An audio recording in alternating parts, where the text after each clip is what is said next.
Hello, hello, hello. Is anyone there? How's it going, folks? My name is Dustin Cormier, and this is another episode of How to Rock Astrology. It looks like we're live. Now, I need to ensure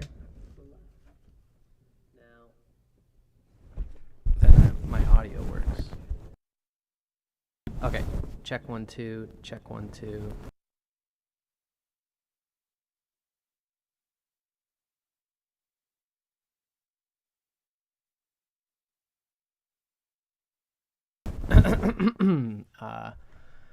If there's a bit of an audio, let me know. A little bit of a reverb thing going on. My software has been funny with me lately, but that's okay. Greetings, everybody. It's nice to see you. My name's Dustin Cormier. This is another episode of How to Rock Astrology. In today's episode, we're going to be discussing Shatabishak and what it is like for a Shatabishak native. Now, of course, along with the natal Shatabishak talk that we're going to have today, we're also going to talk about Shatabishak in general. We're going to be talking about what it's all about, how it is ruled by Varuna, is a demon nakshatra, but like all nakshatras, there's really no good or bad or worse nakshatras over another. Everybody has their place. And there are many qualities that each nakshatra has that we're going to talk a little bit about today. But the main theme for today is discussing Shatabishak Nakshatra based on its Nakshatra Sutra, coming from the Taittiriya Brahmana. Hello there, Izzy. It's nice to see you. Izzy, I'm glad you're here. Just let me know if I'm sure there's a little bit of a reverb echo sound on the microphone, but if it has that crazy reverb echo sound, just let me know. I'm trying to figure out my mic situation, but no worries. I'm just happy to have you here. And for everybody else watching, it is a pleasure to be hanging out with you all. But I think we're good. Looks like we're okay. So let's get started and start discussing our topic of discussion. So, in all of these videos series, as you can see, I'm looking for my group of pictures. We always begin by having a little conversation about me as a tropical Vedic astrologer, overlaying the tropical signs on the sidereal nakshatras. As we can see here, they are two different spinning dials. The precession of the equinox causes the sign of Aries, and therefore the rest of the zodiac as well, to proceed against the sidereal nakshatras, to go backwards against it over a period of about 24,000 years. You can check out my Age of Aquarius Debunked video if you want to know a little bit more about that, and I'm always going to have more videos coming out about the sidereal tropical debate. Now, this little story, it sets out to give an idea of the three spaces that we regard in Vedic astrology. Now, there's a much deeper metaphor here, Vishnu's 3 steps. This comes from the Srimad Bhagavatam and even earlier back. It has to do with creation, but we can also see it as a metaphor for our vision of the stars. So, a demon had grown too powerful, so the gods asked Vishnu to help.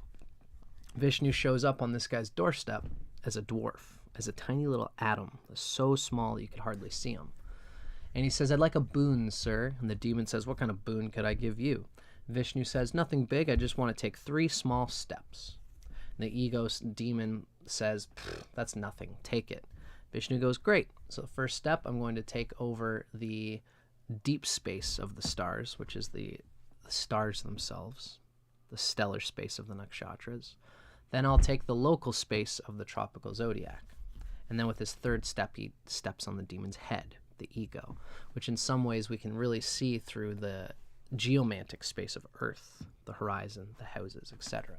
So we got the nakshatras, we got the 12 zodiac signs, and we got the houses. That's what's conveyed there. So this whole series, we're aiming to look at the pure essence or nature of the nakshatras without their sign association, without the Rashi association. I'm just going to check my comments here.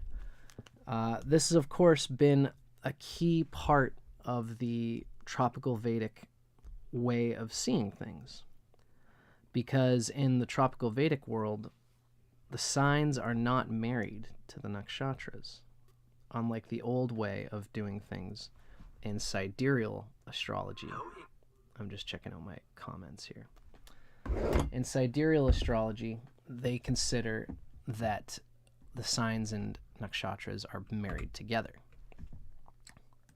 So, this is what we have been tending to do on this channel, is to describe what is the nature of the nakshatras as they are, without their being considered to be married to the signs. And this marriage of the signs, where they assume the stars and the signs are connected, that's why in the old traditional sidereal system, it is considered that Ashwini begins the nakshatras. But that's only because it's connected with Aries in their system. In the system that's done by the old sages, Kritika is considered the first. Hello there, West Pole. Nice to see you, my friend. In the old ways that the original sages, before the horoscope was even invented, the sages considered that Kritika was the first nakshatra. And it has to do with a particular document that is called the Taittiriya Brahmana. And this is a book that's a commentary on the Yajurveda, and it's considered to be so old that the horoscope wasn't even invented yet. And that's why it has specific, very important information for us as tropical Vedic astrologers and researchers in modern times, because we can read the nature of a nakshatra without blending it in with a sign. You as well, West Pole. Very nice to have you hanging here with me. So, the most authentic and undistorted literature we have available on the nakshatras comes from the Taittiriya Brahmana. This book is a commentary on the Krishna Yajurveda. It's considered to be a continuation of the Yajurveda itself, a commentary on it. And so it's considered to be Vedic era knowledge, at least a little bit after what we might call the Vedic era. That's a very broad historical designation. So the book, the nakshatras are distorted two ways. One is that there's the marriage of the Zodiac associations with a nakshatra, as we've just discussed. But also, Vic Dicara mentions that the Vimshotri Lord, it's the planet that rules the first dasha period when the moon falls in that nakshatra. It's been regarded by Vic particularly that we shouldn't, especially because the dashas came out with the rest of the horoscope when the horoscope was invented about 2,000 years or so later. So that association might not be actually truly connected to the deep original essence of the nakshatra. So ultimately, we're looking past the possible distortions by looking at a very ancient source of knowledge on the nakshatras. Now, this is a page. Don't take this to be too exact, because Ernst Wilhelm's system is not necessarily going by tropical degrees. It's its own thing, so I recommend you check out Kala software if you want to know where your nakshatras are. But generally speaking, it was considered by Vic Dicara that Shatabishak begins at about 0 degrees 47 minutes of Pisces, so pretty much 0 degrees Pisces, and 14 degrees of Pisces. Excuse me. So between 0 and 14 degrees of Pisces, according to Vic Dicara, is considered Shatabishak. Ernst's is pretty off from this. Ernst Wilhelm considers that Shatabishak begins at about 23 degrees of Aquarius and 7 degrees of Pisces. So between 23 and 7 degrees is going to be what Ernst is going to consider Shatabishak. So it shows you that there's a difference in modern times between these two astrologers. Now, keep that in mind. You know, it's worth saying that in today's time, we are looking to see how to deal with these nakshatras as tropical Vedic astrologers, how to pinpoint their exact positions. These two patriarchs of the YouTube tropical Vedic astrology community don't agree on how to define these nakshatras. So it goes to show that in today's time, we're still working out the measurements of where these nakshatras are in the tropical zodiac sphere. So it's something to keep in mind when you're trying to find your own nakshatras or the nakshatras of loved ones. You might have to look at both of these sources and think and decide for yourself. Feel out the nakshatra, learn the nakshatra, and decide for yourself where things fall. I myself am more inclined to Ernst Wilhelm. That's just through my own research and reading. I invite you to play the game with me and find out for yourself which one fits more. So, these are 4 classical nakshatra characteristics. Now, these qualities are not given in our source literature, the Taittiriya Brahmana. They may have been pulled together by licentious authors and commentaries based on those 2 distortion points we've already mentioned before, right? So, but, you know, it's worth me saying here, as I've gone on, I've asked Ernst Wilhelm about this. He uses these qualities when he's thinking about the nakshatras. These come from books that are reputable. So, especially these 4 in particular. So this is why I include them. This is why I like to speak to the nature of each nakshatra through this little slide here.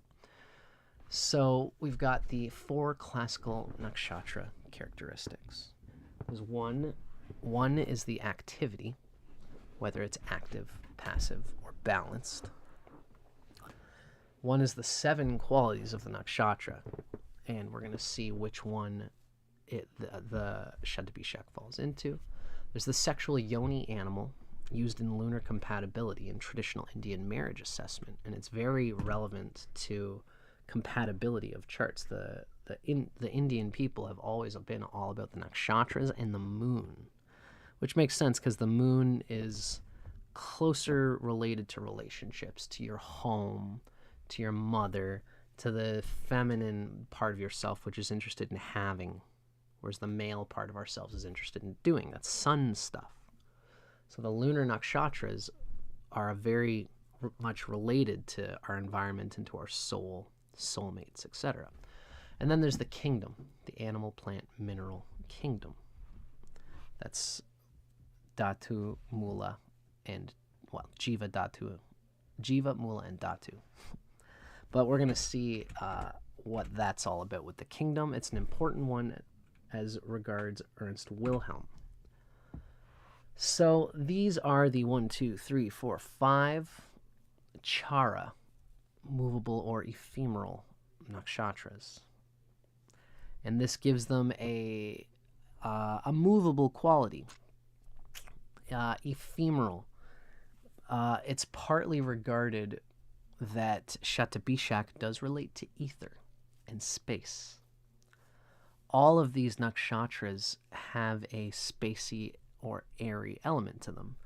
Dhanishta is an interesting one because it actually has so much to do with tangible goods, but it does live in a realm of the ideal world before those tangible goods come to be.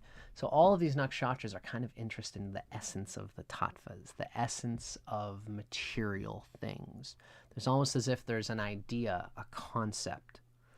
And this is talked about in the world of yoga, in the world of Patanjali, where we see that there is prakriti, and prakriti has an infinite essence or beingness, and our souls get trapped in perceiving reality a certain way, but reality is what it is outside of our perception.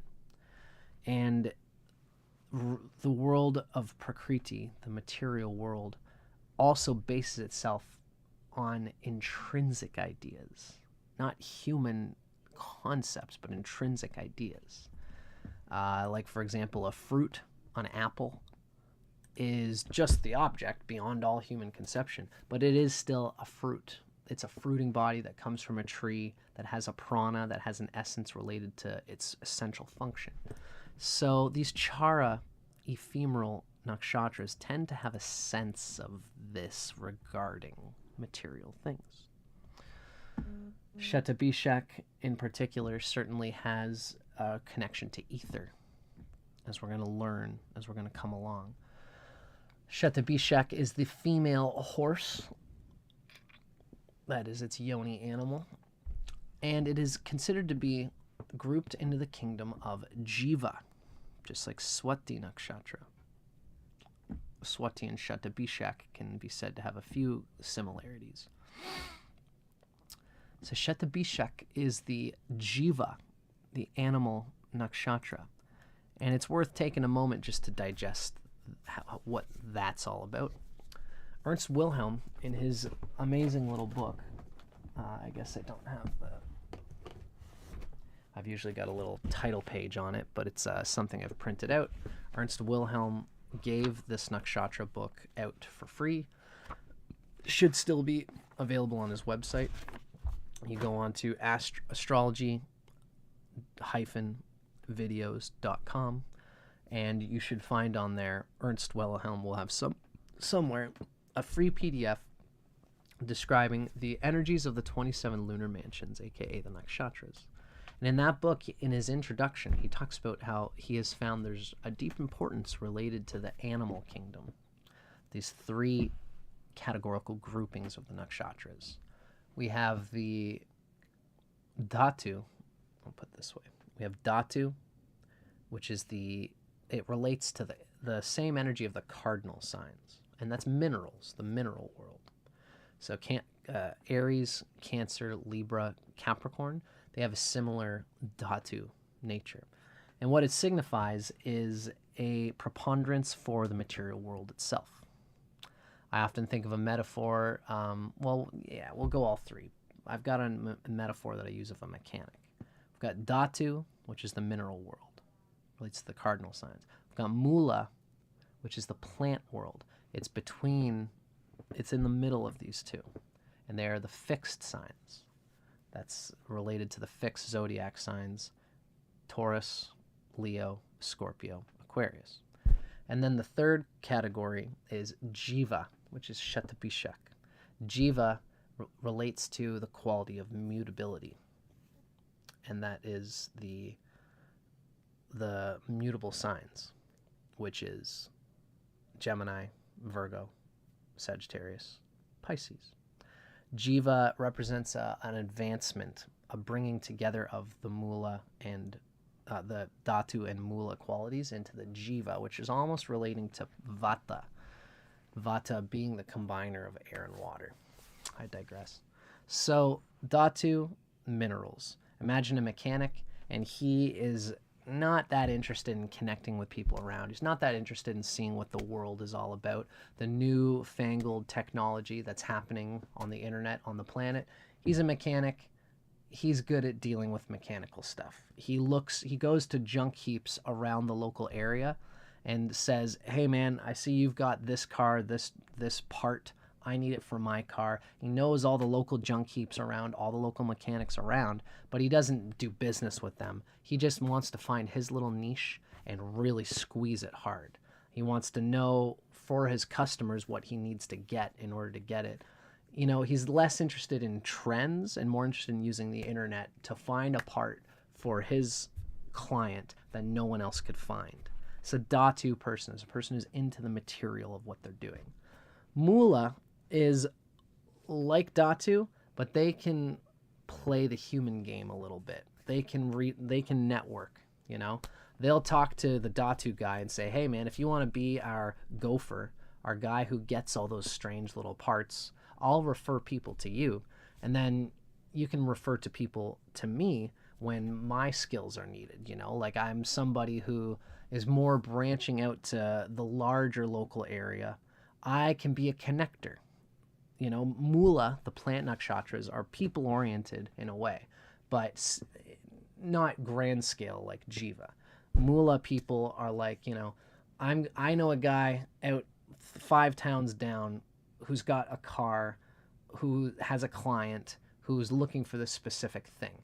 And I'll move the pieces around just as long as, let's all be friends and let's put each other's business cards on each other's office desk. Mula is interested in making those connections, but they're still oriented towards the material like Dhatu is. Mula's in the middle.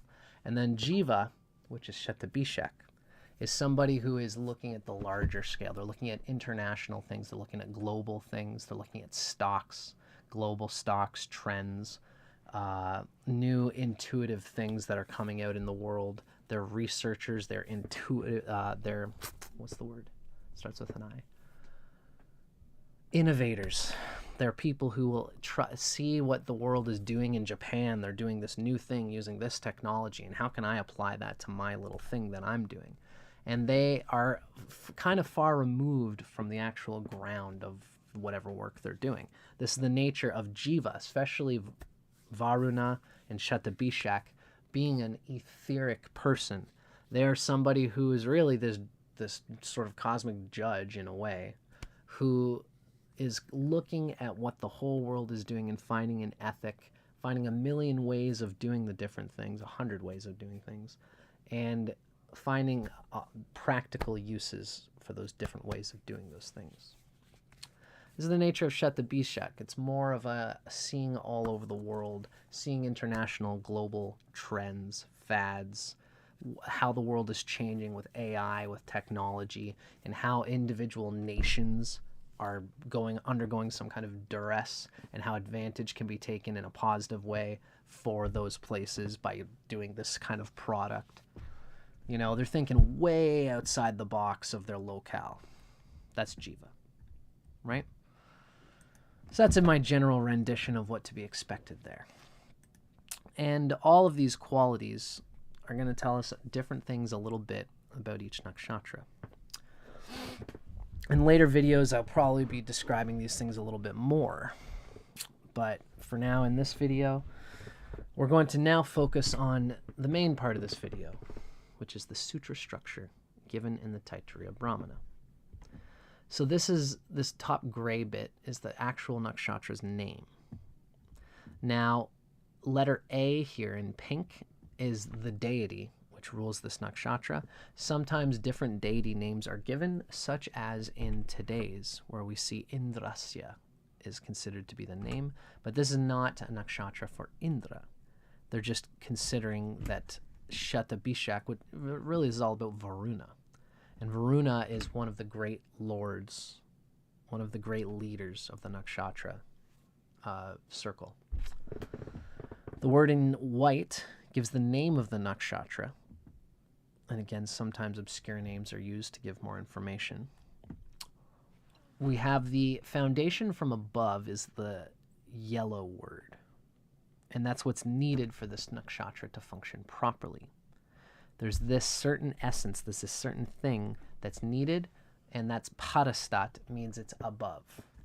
This thing is above. In this case, for Shatabishak, we've got Vishva Vyachaha. And so that yellow word, Vishva Vyachaha, is parastat. It relies above. And then, of course, the word in blue is the foundation below. And this is what the nakshatra desires to produce from what it receives. And that's what avastat would mean. It's coming below. It's falling from above and coming below. So in this case, in Shatabishak, Vishva Vyachaha is needed in order to produce Vishva Kshitir, avastat. So that's the general gist given here for how to understand this Nakshatra Sutra. And it's worth mentioning that these Nakshatra Sutras are special because a lot of the times, hello there, Immortal Inanna. Nice to see you, my friend. Happy to have you here. It should be understood that these nakshatras are special, these Nakshatra Sutras are special because when we are conveying, like, you have to think the 3,000 years ago, some people say that these books might have been written like 1500 BC, 2000 BC, possibly older. So that's about 3,000, 3,500 years ago. So this is back in very, very, very ancient times. And they wanted to be economical about their sutras. They didn't want to have too much commentarial stuff or tradition. With this particular sutra, they wanted to ring it through, and they wanted it to contain the most information possible.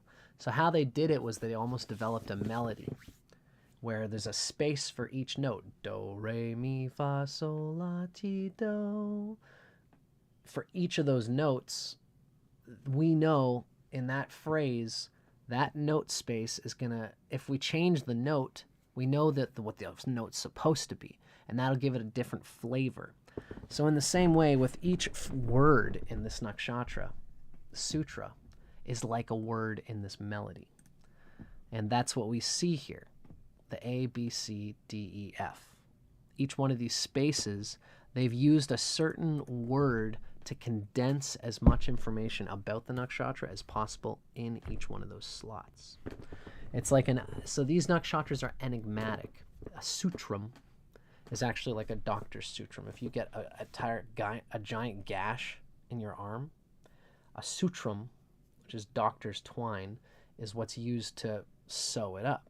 So on the sutram, you see the line, but there's actually a deep chasm beneath the stitched up line. In the same way, the sutram of the Nakshatra Sutras is similar in this way because it's a sutra, right?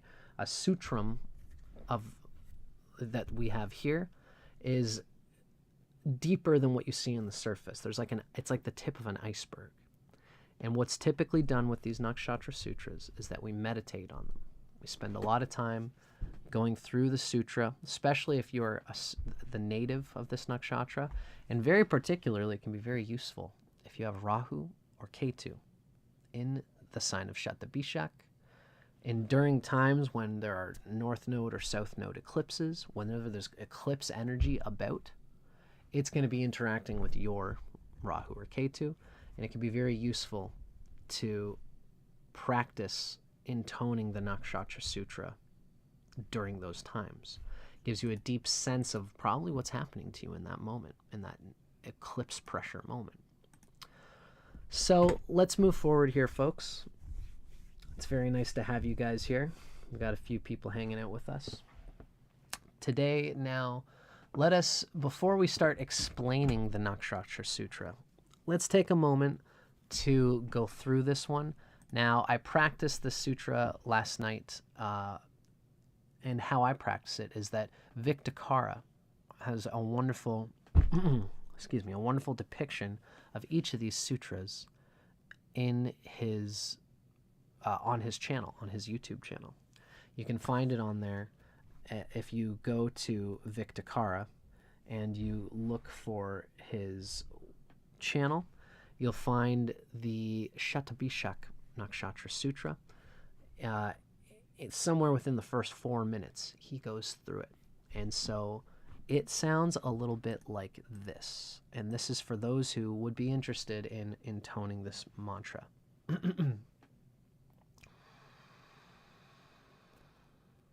Om Indrasya Shatabishak Vishvavyachaha Parastad Vishvakshitiravastat. Om Indrasya Shatabishak Vishvavyachaha Parastad Vishvakshitiravastat. So, what we see here, remember, there's going to be certain S's, like this, the little tag on top of the Shatabishak makes a sh, but it's a kind of a top of the tongue sh, but any sh sound will be good to get you started. Shatabishak, same thing with this S with a little dot on the bottom. Then we have Vishva Vyachaha. So when we see a line on top of an A, we actually want to kind of make it go a little longer. And this C, there's no indication for it, but it actually has a ch sound. That's how Vic Dicara goes through the sutra. And then an H with a dot on the bottom has a H. So this is Vishva Vyachaha. It's tricky because the A would want to be long. Vishva Vyacha Parastad. And then we have Vishva Kshitir.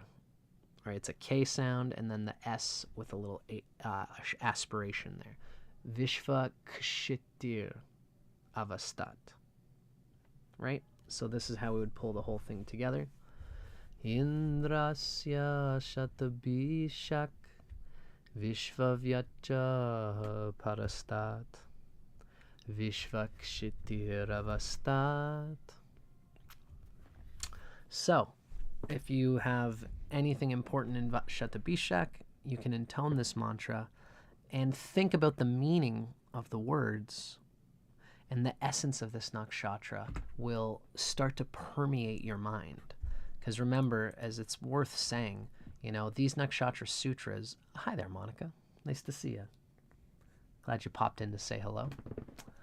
It's worth knowing that for us, these Nakshatra Sutras are a little, again, an iceberg. And there's more depth of meaning to these nakshatras than is just described in the Nakshatra Sutra.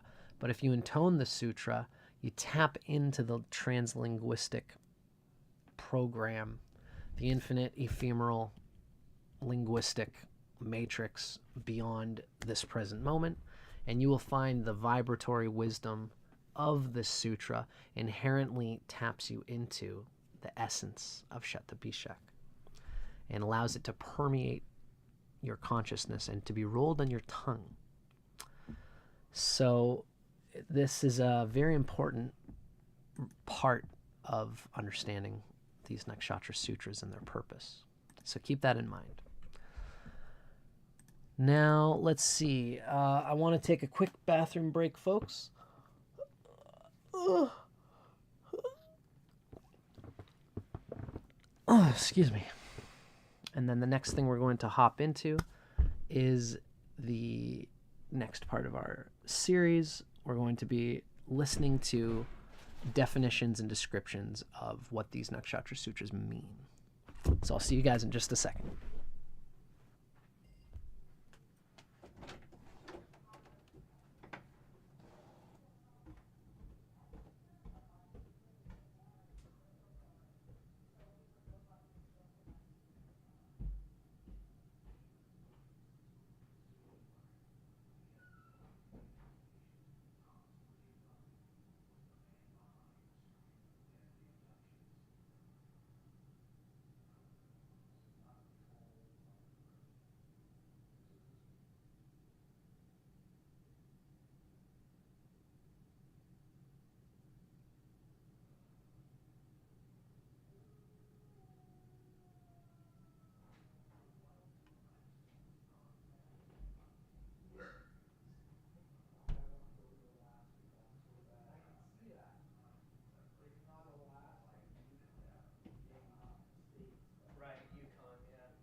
See that? You've been watching that shit.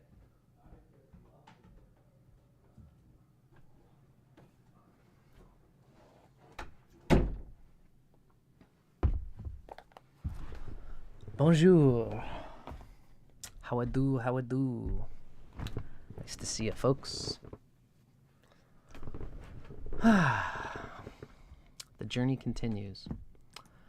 Let us now explore the next part of our series, where we're going to discuss the Shatabishak Nakshatra Sutra based on the works of two different YouTube authors and artists. The first one is Ernst Wilhelm, and I'm sure many of you know him. And again, you can find Ernst Wilhelm's the energies of the 27 lunar nakshatras on his website for free. And there he gives the definitions that we're going to see here. Now, keep in mind, the reason I use these two different authors for a reason. They do give two different. They have when you're translating an original Sanskrit sutra, there are different ways of going about it, and different ways of translating it. Ernst Wilhelm is so you can be, especially with cryptic stuff like Sanskrit. There's stuff in Sanskrit that we still technically don't have proper English terminology for. It's so specific and nuanced and related to vibrations. You know, Earth is a language that was made on Earth for Earth to describe things we can point at. Sanskrit comes out of the vibrations available to the mouth. So there's many variants of different words that can create different ideas and different roots of words. So there are basically, we have two authors here who convey the Nakshatra Sutra in two ways. One is Ernst Wilhelm, where he decides to be decidedly enigmatic. He wants to leave room for, it almost seems vague. Like you can't really pull it together just with Ernst Wilhelm's conviction alone, the way he describes things. But he does that on purpose because he almost wants to leave space for you to think of what is meant when he pulls them together. Vic Dicara is a little bit more narrow. He specifically details what he thinks this Nakshatra Sutra is trying to say. Both are important. Let's first get a sense of Ernst Wilhelm and what he says of this Nakshatra Sutra. Shatabishak is the 100 cures of Indra deity. Now, Indrasya would mean of Indra, the conqueror. But remember that Indra in this case is referring to Varuna, the one who conquered. In fact, Varuna was the original king before Indra was king. Shatabishak means 100 cures. Shata is 100 and Bishak is cures. Some people refer to it as doctors. 100 different ways of combining things to create a positive cure. And that's how Ernst describes it, 100 cures. Now, Vishvavyatjaha, Ernst describes as all expanse from above, Parastat. And then Vishvakshitih is all earth from below. You'll notice there's a bit of a rearrangement in grammar that sometimes will happen. For example, the one here is Vishvakshitih, and that is the same thing as Vishvakshitir, and that's all earth.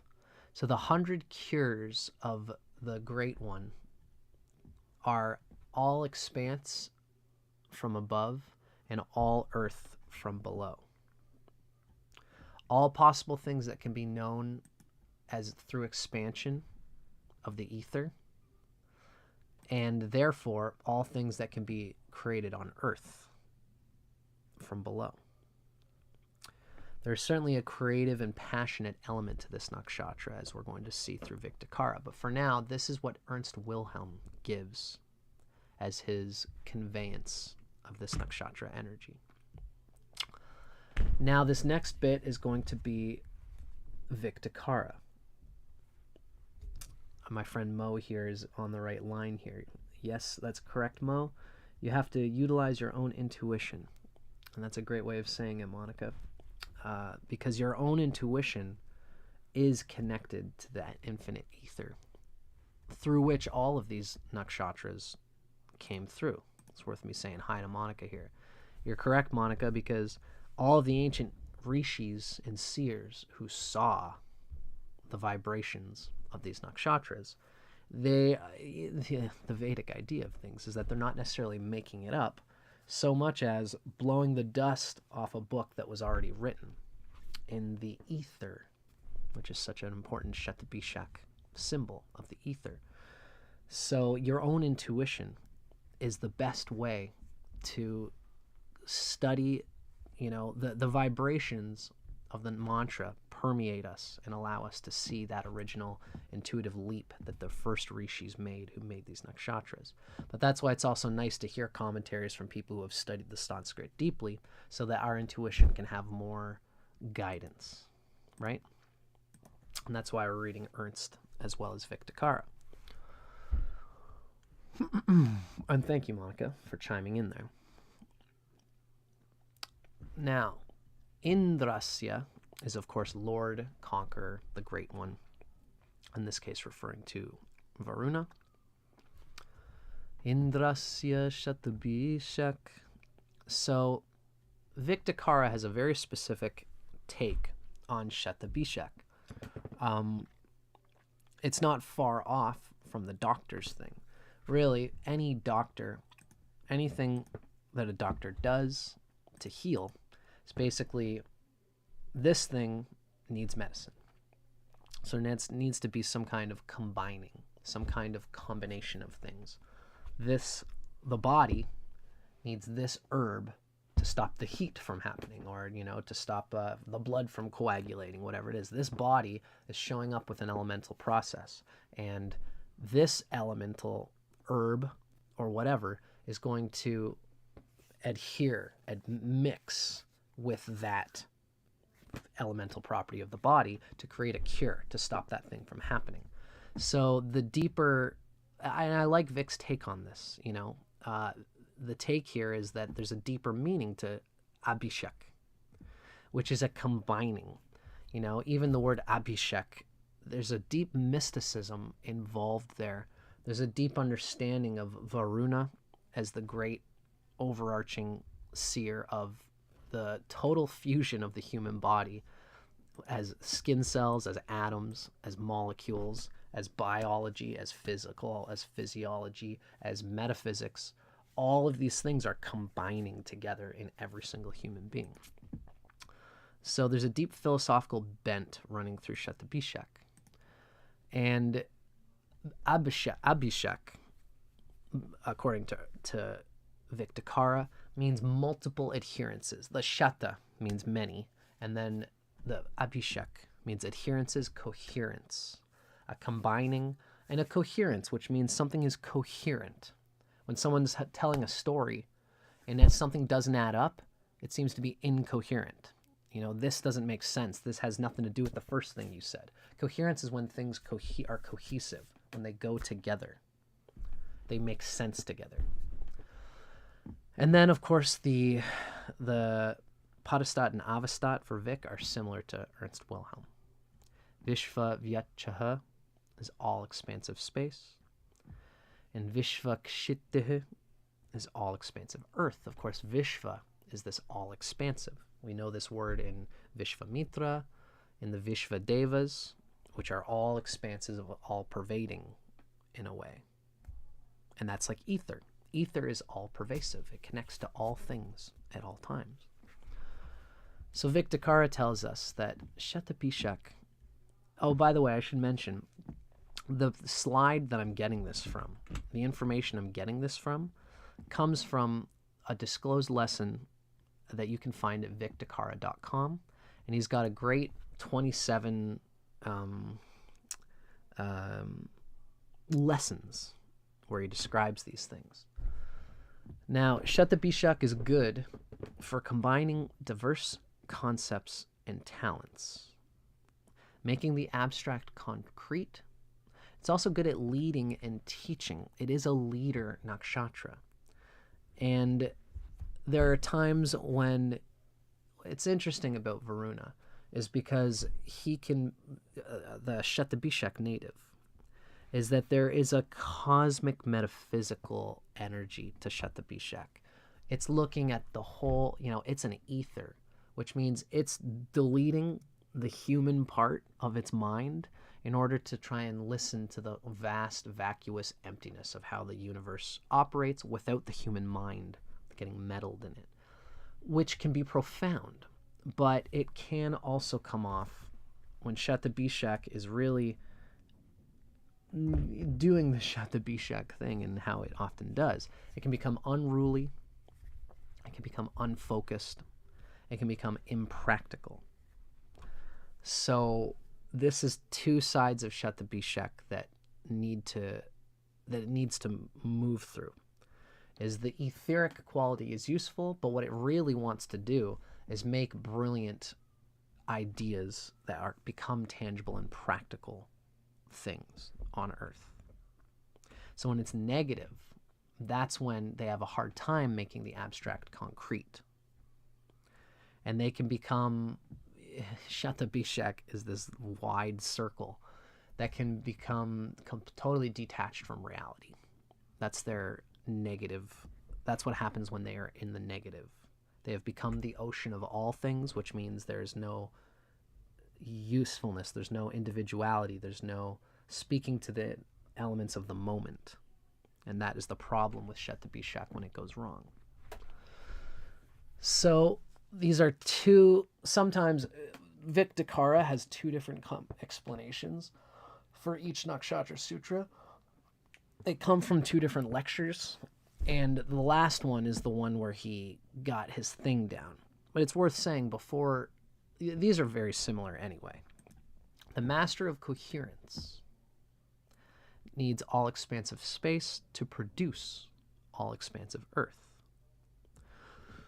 And then we hear the same thing from his book, Nakshatra, The Authentic Heart of Vedic Astrology. It echoes the same sentiment. The master of myriad combinations, Abhishek, needs all of space for all of the earth. Right? And that is the next dimension that we're going to get into here. The next part of our reading is we're now going to get into Nakshatra, The Authentic Heart of Vedic Astrology by our boy, Vic Dicara. And again, I highly recommend, if you're into this, this is intended for me to exercise my grip on the nakshatras and for you to get a very slowly digested, in my way, take on these nakshatra sutras. I have to humble myself here and say that if you're willing to spend money on your nakshatra sutra knowledge, I would go to vicdicara.com if I was you, and I would check out the disclosed lessons on the nakshatras that Vic has available at vicdicara.com. This is meant to be a buffer for that, for my own channel, and just for talking about nakshatras. But Vic Dicara knows Sanskrit, and his lessons are going to go deeper than anyone that I have found in terms of being a tropical Vedic astrologer who's talking about the nakshatras. Vic's the guy. And he expounds it all very well in his book, Nakshatra, The Authentic Heart of Vedic Astrology. So, let's start getting into it here, folks. We now are at the chapter describing Shatabishak, 100 unions. Now, I have to get a piece of paper over here because I'm going to need it in a moment.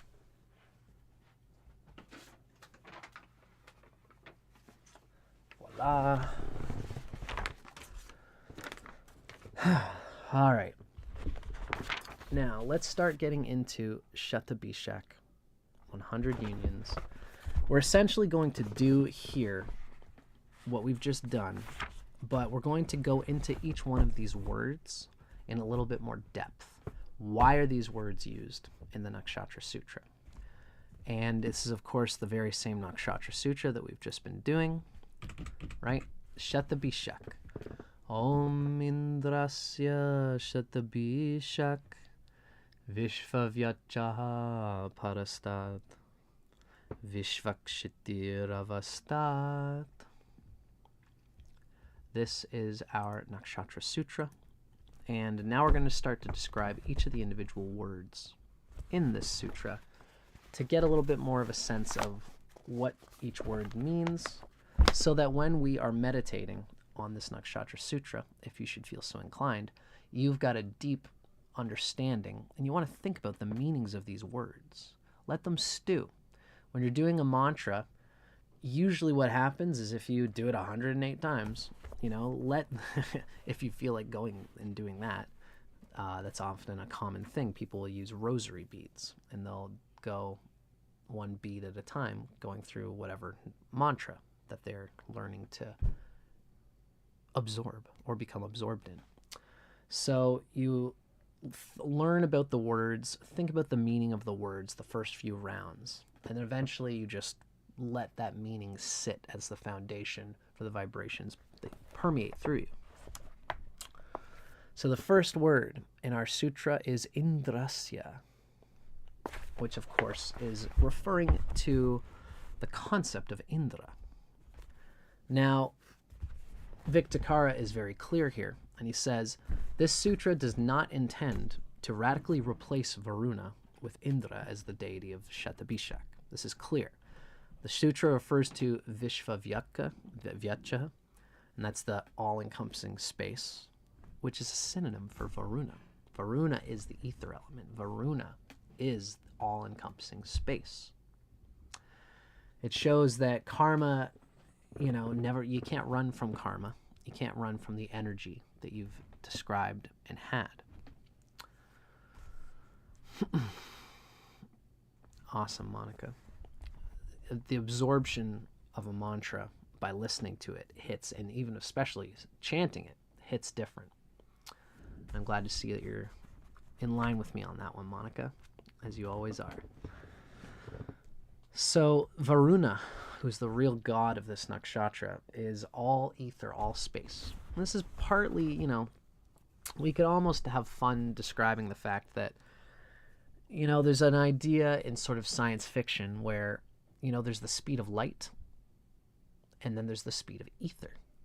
If there's a being who is trillions and trillions of light years away, and I want to shine a little light beam at them, even if it's just a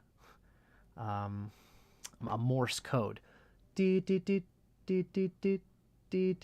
I wanted to do like an SOS laser beam all the way over there, it would still take trillions of years for that light to pass from point A to point B, because it only goes as fast as the speed of light. The only thing faster than the speed of light is the speed of ether, because ether, it's not a speed. All ether is already touching all ether. That's why they say you can do channelings. When you're channeling another being through your body, like Bashar and like those kinds of guys, they're not they're not using Wi-Fi. They're not using Bluetooth. It's an etheric connection. And the speed of ether it's here. It's touching. It's adhering. And so that's this idea of the ether. Varuna, that's why the idea is that when we die, we might get transported to some other planet trillions and trillions and trillions of times and spaces. We can go back and forth in time in our next incarnation, but the ether is you can't run from your karma, no matter where you're transplanted in the next place. This is part of Varuna's thing, is this connection of all things to all moments, times, spaces, and places, and the energy of the soul. Vic Dicara also mentions that, furthermore, we know that Shatabishak is ruled by Varuna, not Indra. The author of the Taittiriya Brahmana explicitly identifies Varuna as the deva of the Shatabishak Nakshatra elsewhere in our primary source text, the Taittiriya Brahmana. So why'd they use the word Indra here? Indra is a reference to Varuna, because Varuna is the original king, the original Indra of the gods. This is the Vedic lord, the Vedic king, before Indra took over the throne, as the story goes. The author selected this name because it conveys a sense of mastering and being the best. In fact, the Nakshatra Sutras use the word Indra to describe the gods of 3 different nakshatras. That's Shatabishak, Varuna, Chitra, which is Tvasta, the master the master architect, who's the master of all techniques and methods and things on Earth. And then, of course, Jesta Nakshatra, who is ruled by the god which we call Indra. who moves through the Indras, the Indrasyas.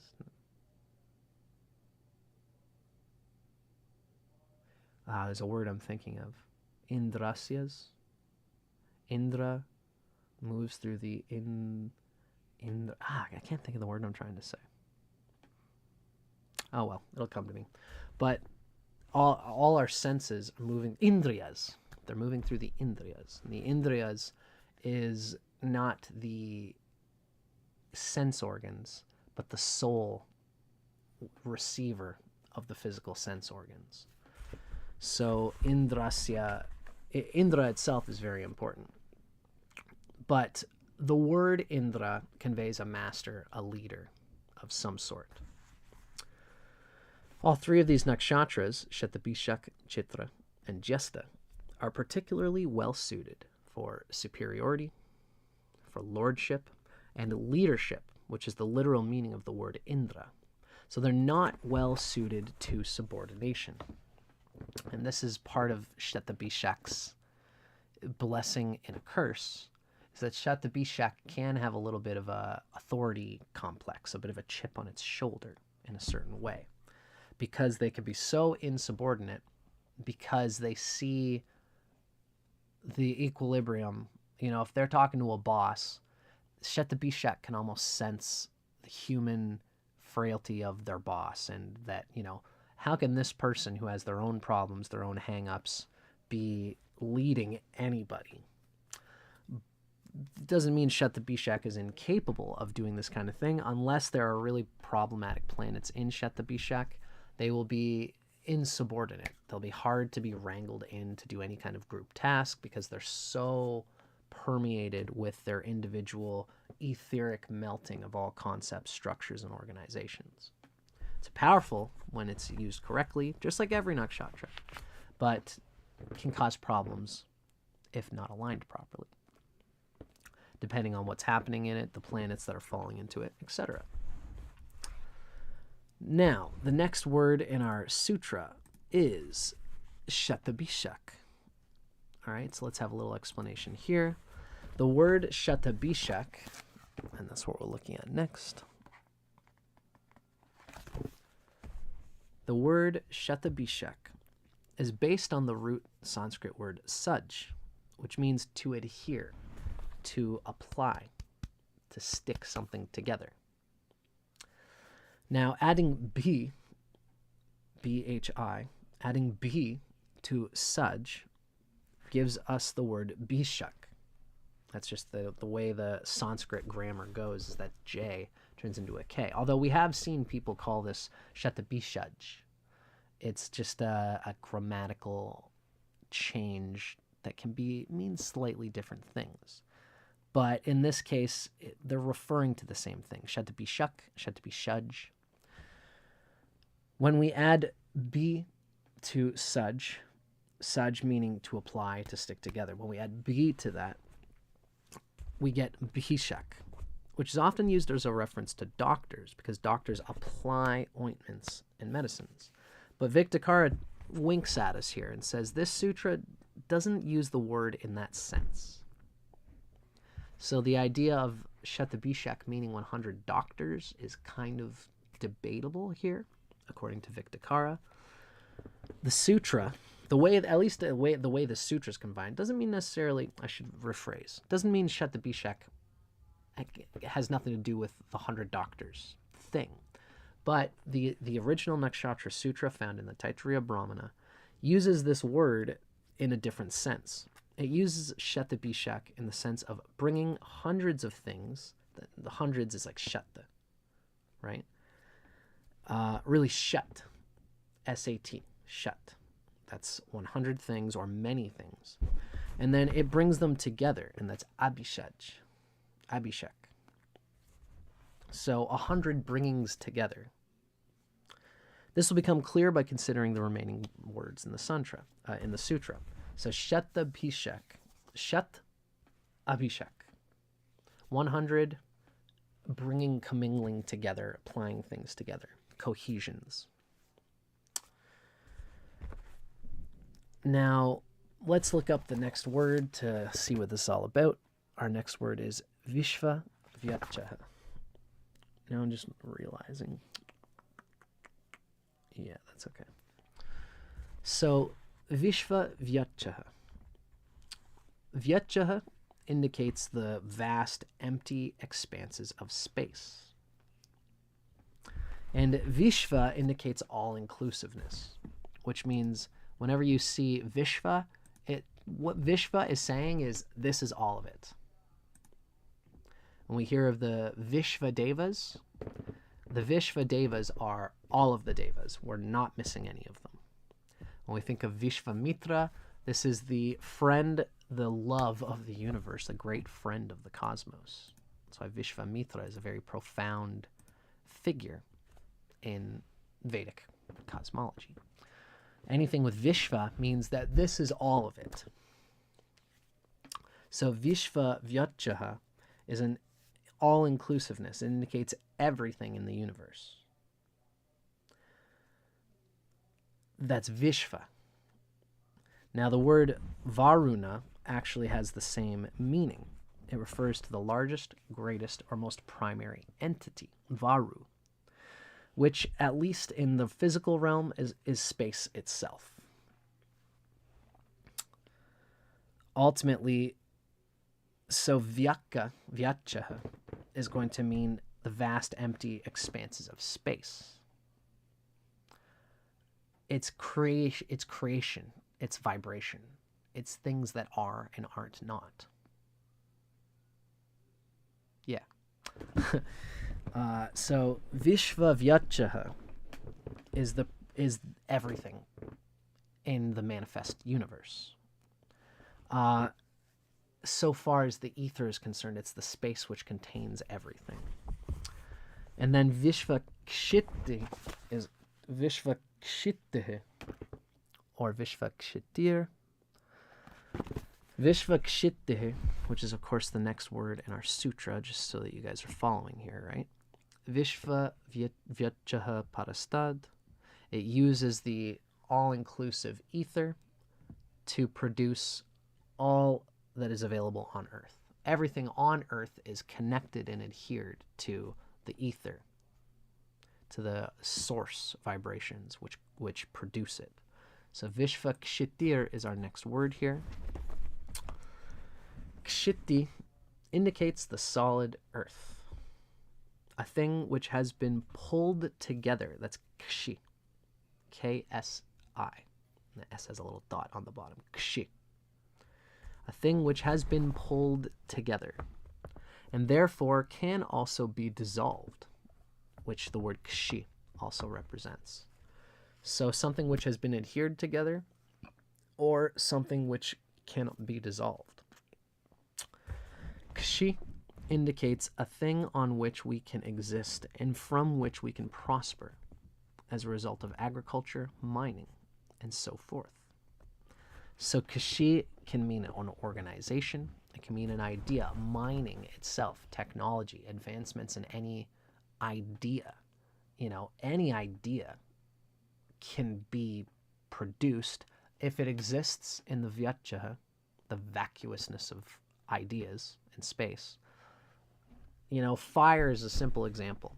If you're in this universe, you can go to the universe next door or 5 multiverses away, trillions and trillions and trillions of spaces and times and places away, and you will find on a planet where we have beings with 10 fingers and 10 toes and a head, they will be able to find fire because fire exists in the ether.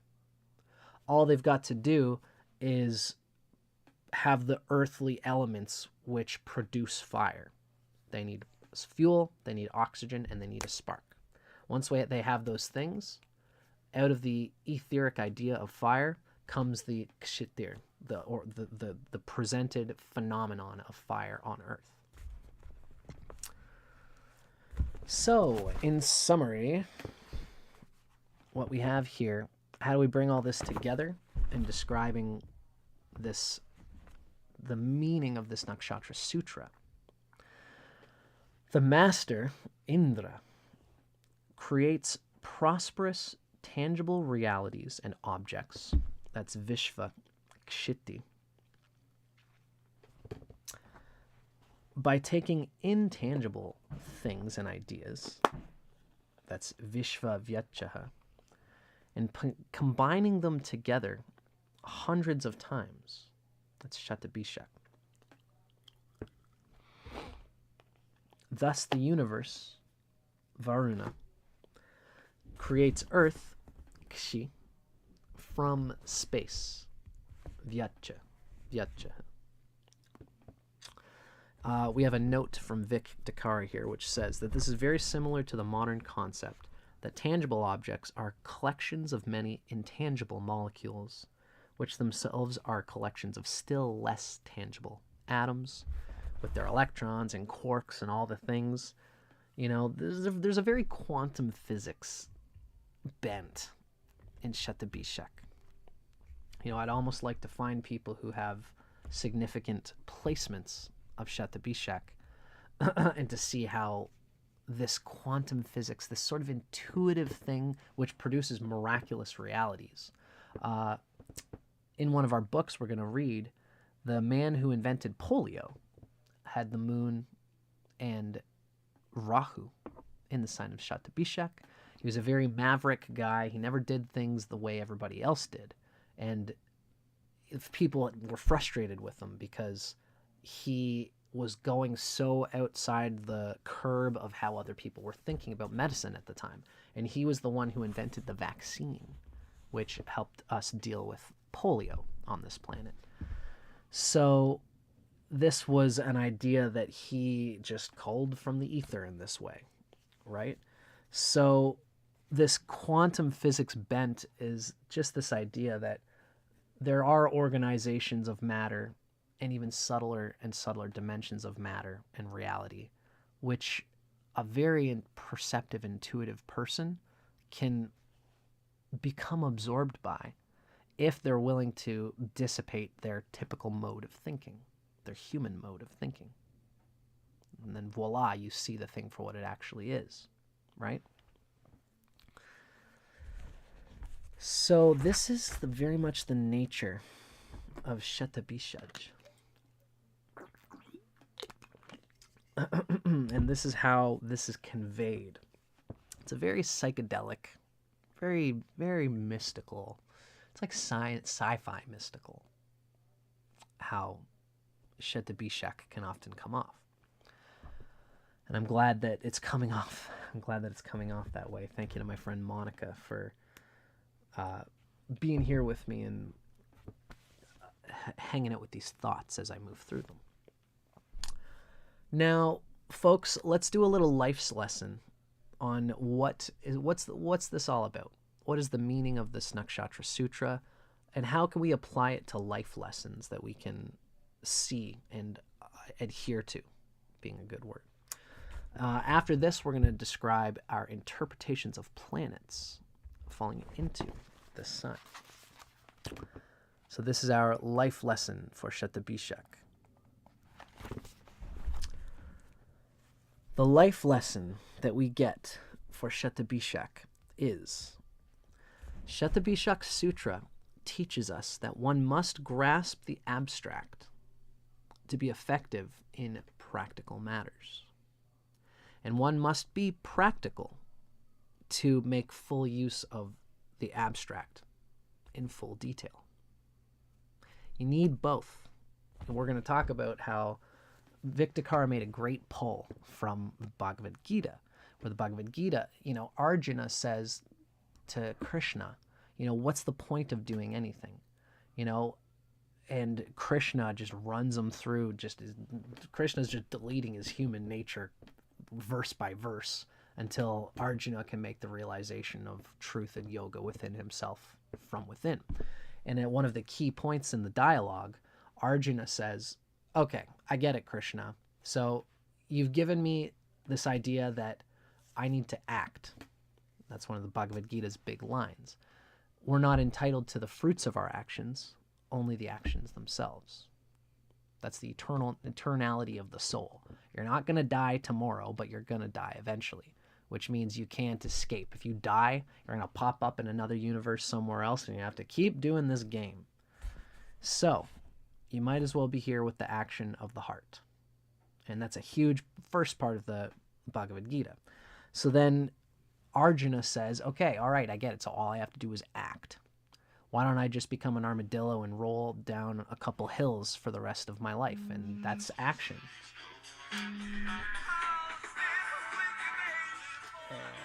Shoot. I wish I could. I'm going to have to get back to my buddy. Yeah, I better just text him here.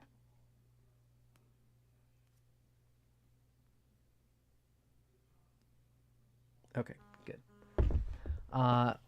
Why don't I just be an armadillo, roll myself up into a little ball, and just go gallivanting through the hills in a tiny little ball for the rest of my life? That would be action. But then Krishna says, sorry, that's still not quite the ultimate yoga. So then Krishna says, you also have to have jnana, which is knowledge, wisdom.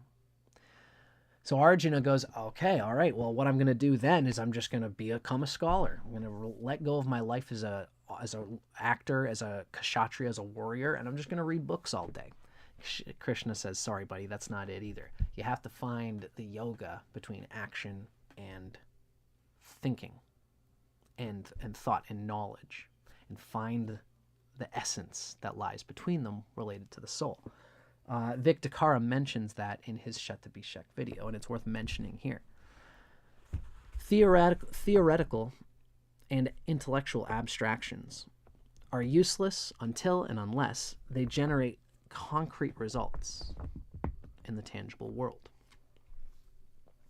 Conversely, the concrete, tangible world is useless unless it serves to express and give form to the intellect, the emotions, and the soul. Again, another great... it looks like we've got it here, actually. He uses the same metaphor here. Abstract things, which is vishvavyatchaha, the ether, must be realized in tangible, practical ways. That's vishvakshiti. That's the earth. Intangible, practical things have true value and meaning because of this. Ideas, there's infinite ideas, and they're useless and inert by themselves. There's infinite material things, and they are useless and inert by themselves. Now let's think of the example of a Valentine's heart. We have a Valentine's heart, and it's made of chocolate or something like that. A Valentine's heart is meaningless if it's not connected to the love of someone who gave it to you. The chocolate itself does not bring satisfaction and joy compared to the love expressed through the chocolate. The material thing is useless without the deeper soul energy. And interestingly, there's also a signification here that the material world is not all that bad. It's not a terrible thing, and it's a part of the love that we can give. If we just have deep love for somebody, it's just like, trust me, I love you, wink. It's like, just stop, stop asking questions. I promise I love you, Well, where's the, it's not that love needs proof, but love is all the more real when we give these little chocolates, Here's the material thing that grounds that idea that I keep telling you. Here's the sacrifices I do for you. Here's me waking up and making the bed because I know you had to rush off to work. It's okay, honey, I got it. I woke up nice and early today. I'll make the bed. I'll make you some toast. The toast, making the bed, I can hire a servant to do that. But when my lover takes the time to do it for me, it's made that much more meaningful. So the idea and the material need to come into this cohesion, and that's what Shatabishak really is signifying here. So the real magic in life is the Shatabishak, the myriad connection. The fact that tangible forms, Vishvakshiti, give us direct access to intangible essences, and that's Vishvavyatchaha. It's beautiful, wonderfully described by by Vic Dicara. So Vic Dicara has found a supplication from the Taittiriya Brahmana. It's later on in the book, and it is a little bit of a supplication to the essence of this nakshatra. If you should be ever so inclined to stew on the essence of this Nakshatra Sutra and the nakshatra itself, this little supplication might help bring about the essence of it. We hear, among rulers of nakshatras, Varuna is the emperor. Among nakshatras, Shatabishak stands out.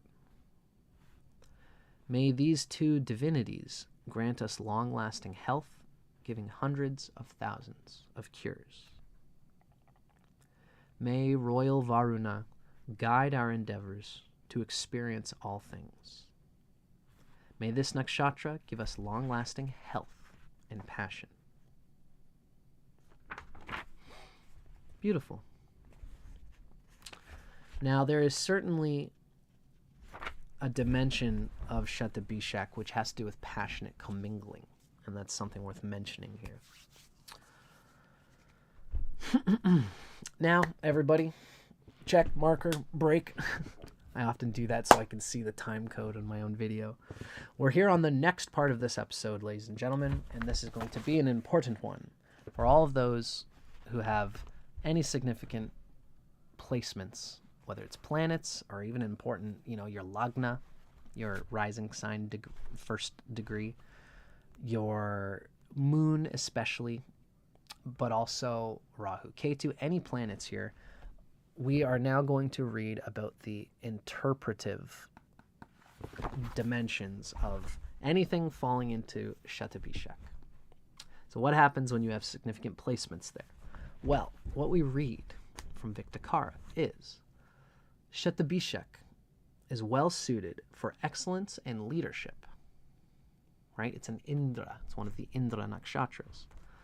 But it's poorly suited for humble subordination. The Sun or Mars here can accentuate this.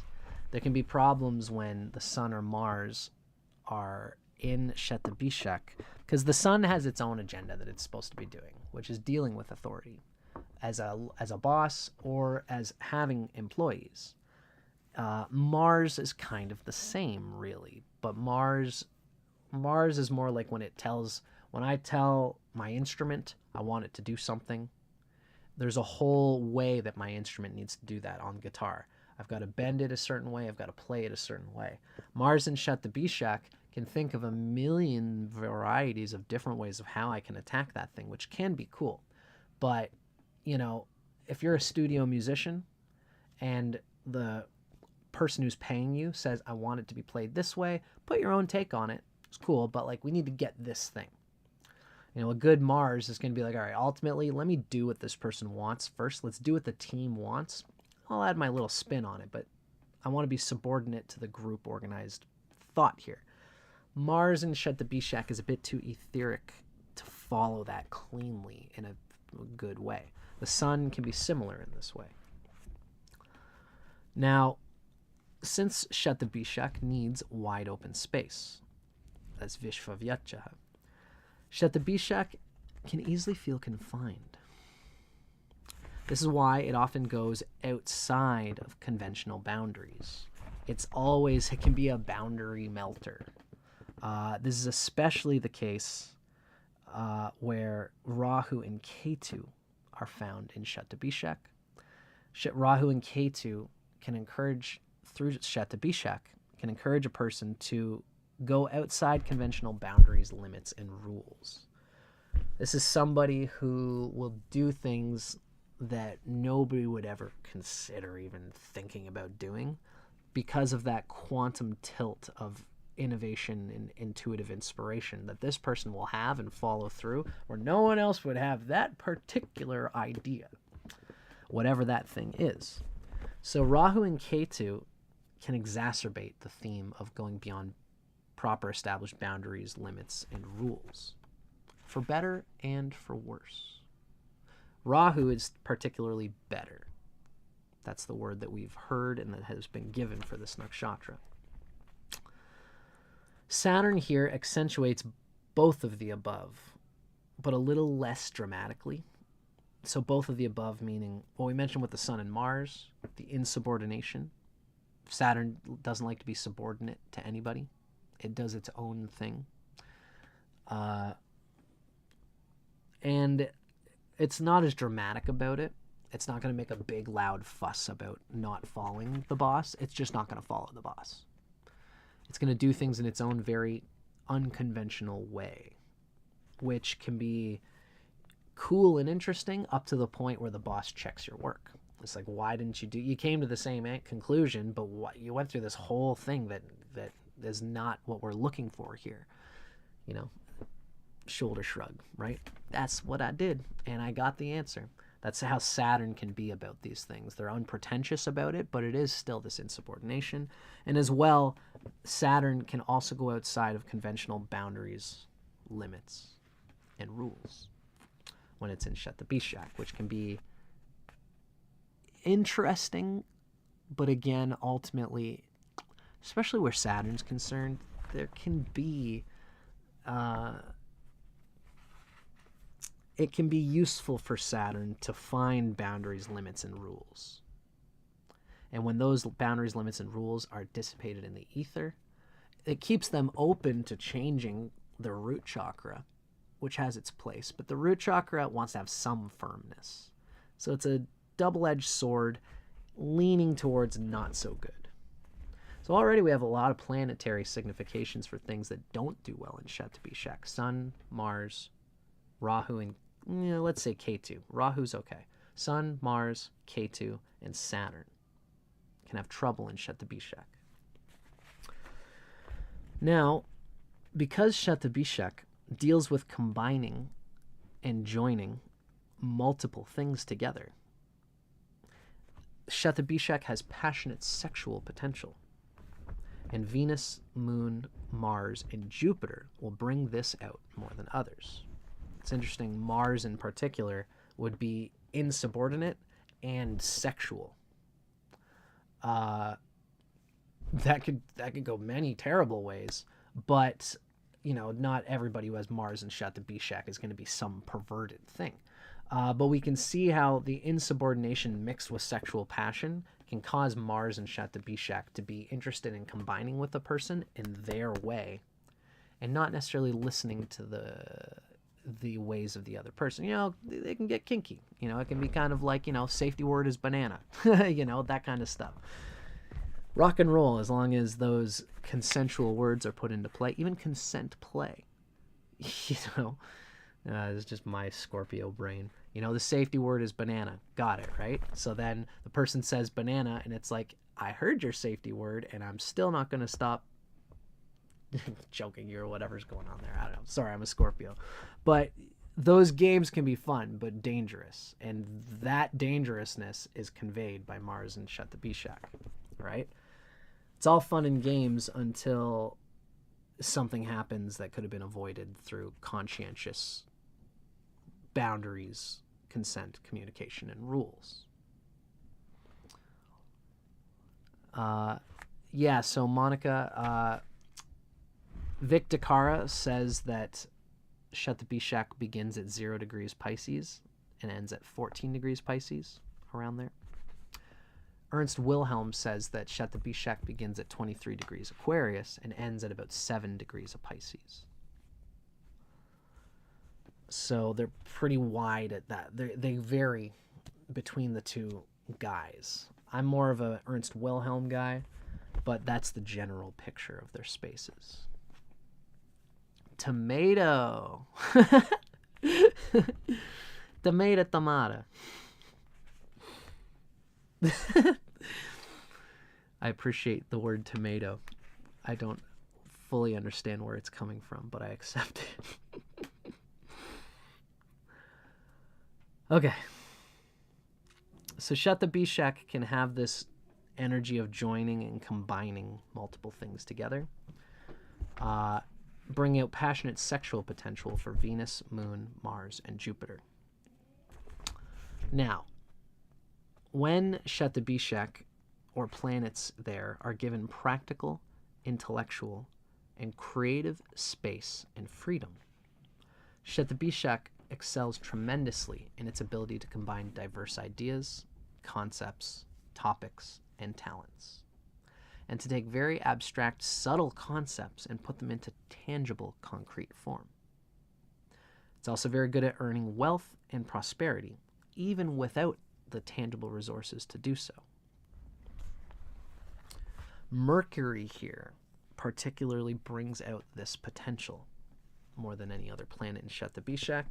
Really, it's probably the best thing to say that for what Shatabishak is and what it's doing as this playful combiner of ideas and worldly resources and making something, making an idea, making an expression, making a product, making something tangible out of that adherence, Mercury is the most conducive to that agenda. I got it. Bananas, slow down. Monica, I got you. That's funny. And yeah, I usually go with Ernst Wilhelm as well. But you got to respect both of these guys for sure. So Mercury does very well in Shatabishak for this reason. So this has been our general conveyance of interpreting the planets inside of Shatabishak. Now let's take a quick deep dive. Now the time has come, everybody. We're going to describe Rahu and Ketu falling into the sign of Shatabishak. In order to do so, really, you can't speak to one or the other without describing the opposite 7th house, 180 degree to placement of your other node. If you've got Ketu in Shatabishak, that means Rahu is going to be falling in. Let's see, I've got my thing here. Shatabishak. Right, so if you have Ketu in Shatabishak, then Rahu is either in Magha or in Purva Falguni. And if you have, I don't know if I said Rahu or Ketu there, but yeah, if you've got Ketu in Shatabishak, it's going to be in Magha or Purva Falguni. If you got Rahu in Shatabishak, then Ketu is going to be in Magha or Purva Falguni. So for the sake of today, we're going to discuss both. I've been doing well with both while we're stewed in the consciousness of Shatabishak Nakshatra. Overall, the overall interpretation of the nodes falling into Shatabishak is, as Vic Dicara has described, there is a feeling or a sense that Shatabishak will feel confined. This is why Shatabishak, in any regard with any placement, often goes outside conventional boundaries, limits, and rules. Rahu and Ketu here exacerbate this. So there is definitely a blending, a blurring, a going beyond conventional rules, boundaries, and limits. You know, there's a lot of significations of, like, you know, especially the nodes here, depending on where this is falling. If this is falling in your 7th house, you know, there can be a kinkiness that happens with Rahu or Ketu falling into Shatabishak. When it's in places like the 7th house, we could see how that very convention blurring placement in the 7th house of marriage and partnership and connection in relationships and intimacy, kama intimacy in particular, can bring some very edgy, you know, sexual things. Like we were talking about, like this is like consent play, you know, where the simplest extreme example, I don't know, maybe it's because I'm a Scorpio, but the simplest extreme example of how to convey Shatabishak with Rahu and Ketu, or Ketu there, is imagine you're in a sexual experience with somebody, and you guys are doing this consent play thing, where let's say, you know, you're tying the person up, doing shibari stuff. The person's all tied up, their limbs are all tied up, and they can only take so much.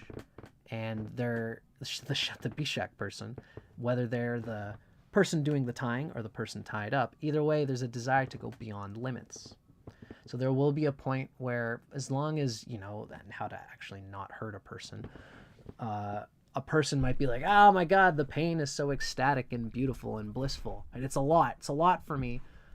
You know, the Shatabishak person will be like, okay, I hear you. I hear that you're approaching the limit, but you're not at the limit yet. You know, and so the Shatabishak is going to encourage pushing to that limit, maybe a little bit over top of it. You know, if there's a consent word, you know, the safety word is banana, right? Or bananas for slow down, or however it's going to be. You say the safety word is banana, and then you put a person through some kind of rigmarole, sexually, whatever you're doing, and the person says, okay, banana, this is getting to my limit. The Shatabishak person hears that and goes, okay, I'm not going to stop, you know. That's consent play. I said banana was the safety word. It's like, don't worry, I'm almost done, you know, and then keep doing whatever it is that you're doing there until the person goes over the limit, and then you can safely bring them out of that. That's very Shatabishak. And the energy that we've just described here is Rahu and Ketu in whatever house that node is falling in your astrology chart. This is happening in the 9th house. Then you might find that you're pushing your cultural limits to the limit. You might be testing your mother and father. You know, Varuna and Vyatja, which is the signification for the padastat that's needed for Shatabishak. Shatabishak's padastat, the foundation from above, is Vishva Vyatja, which is ether. It's dissipating.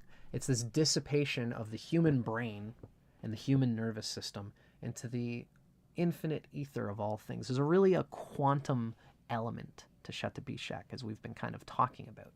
You know, quantum physics has this sci-fi-ish almost element, but it's not. You know, something as simple as the double slit experiment. Just by seeing and viewing and knowing something is there, it changes. You know, experiments like mental experiments like Schrodinger's cat. You know, the cat could be either alive or dead inside this box, but we don't know. That truth is not apparent until we lift open the box. Until then, it's an infinite ocean quantum soup of possibilities. This kind of quantum stuff is the realm of Shatabishak. And when the nodes are there, this person can get into this soupy, metaphysical, everything could be anything sort of consciousness. And this allows them to push beyond conventional boundaries and limits and rules, for better and for worse. So again, if this is falling in the 9th house, you know, what is the ultimate religion? You know, why are humans here? You know, your mom and dad, whatever they are, they might tell you, you know, you should just get a nice girl or a nice man, a nice husband, and get some kids, and that should be, you'll be happy doing that. You know, the Shatabishak person with one of the nodes in Shatabishak in the 9th house is going to question, you know, like, is that what would be make me happiest for myself? And they'll push all religious things to their limits in this way. You know, especially in the 9th house, they'll probably go and try out a million different religious and cultural ways of being and amalgamate them all together. They become this patchwork quilt of, like, you know, you go to Mongolia and you get some very specific Mongolian shamanic chant that's embedded in their culture. They do certain things, they eat certain animals, and they think in certain ways. They have certain bits of language that reveal reality in a way that no one else does. You're going to absorb a lot of that. Probably not wholesale, though. You probably get a lot of that. Again, this is in the 9th house. You get a lot of that, and then you take that to another culture, and they'd be like, whoa, you're cooking this bird in this way? That's so weird. It's like, that's how the Mongolians do it. You know, so that would be it in the 9th house. In the 1st house, the nodes in Shatabishak would be changing your identity, who you are, who you could be, and pushing you to the limits of how you can identify with yourself. That's the rising sign in Shatabishak. That's the Lagna in Shatabishak. So how this goes is going to depend on the axis of Rahu and Ketu. So let's begin. Now, everybody, I've got my little sheet here, which shows the oppositions. Let's discuss what might happen when we have Ketu and Shatabishak. We always start with Ketu because Ketu is kind of the past life symbol. It's more of a deep-rooted foundation than Rahu is. But Rahu is who we are as well. It's just an aspect of ourselves that we are blind to because we have come out of Ketu. If a person has Ketu and Shatabishak, this is going to be somebody who has crawled out of this infinite etheric energy. They are used to thinking that anything could be anything, which means nothing is set in stone. Nothing needs to be any particular way. And they came out of past lives which are inclined to apply in myriads, thousands, hundreds of different ways to smash things together to see how they could work in different ways. And this could be with so many different things when they're young. Their minds are meltily, acidly etheric, especially when they're young. And so what friendship means to them, what love means to them, what being a son or daughter means to them, what being a newspaper route kid, delivery boy or girl means to them, what having their first job means to them. All of these things are, they're hearing what society tells them they're supposed to be and to do.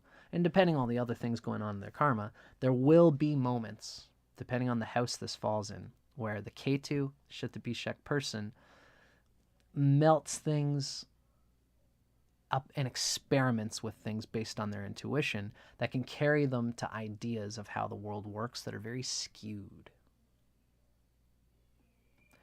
Sometimes they get ideas about reality that are more true than anybody else could ever possibly know. But remember, it's either extremely skewed or extremely illuminating. But somebody with Ketu and Shatabishak is probably going to explore and think about and intuit illuminating concepts about quantum physics, about what could be happening in the world and how the world works, what the bleep do we know, that are not, they're so deep that they actually are not, they're not conducive to practical, tangible realities. They're not conducive to, they're not going to help you get better grades in school. They're not going to help you be a better social instigator. You're not going to be fun at parties because you've got Ketu and Shatabishak, unless everything is played out in a way where that is that. But the point is that it's going to be so fundamentally abstract that you can't bring anything tangible out of it.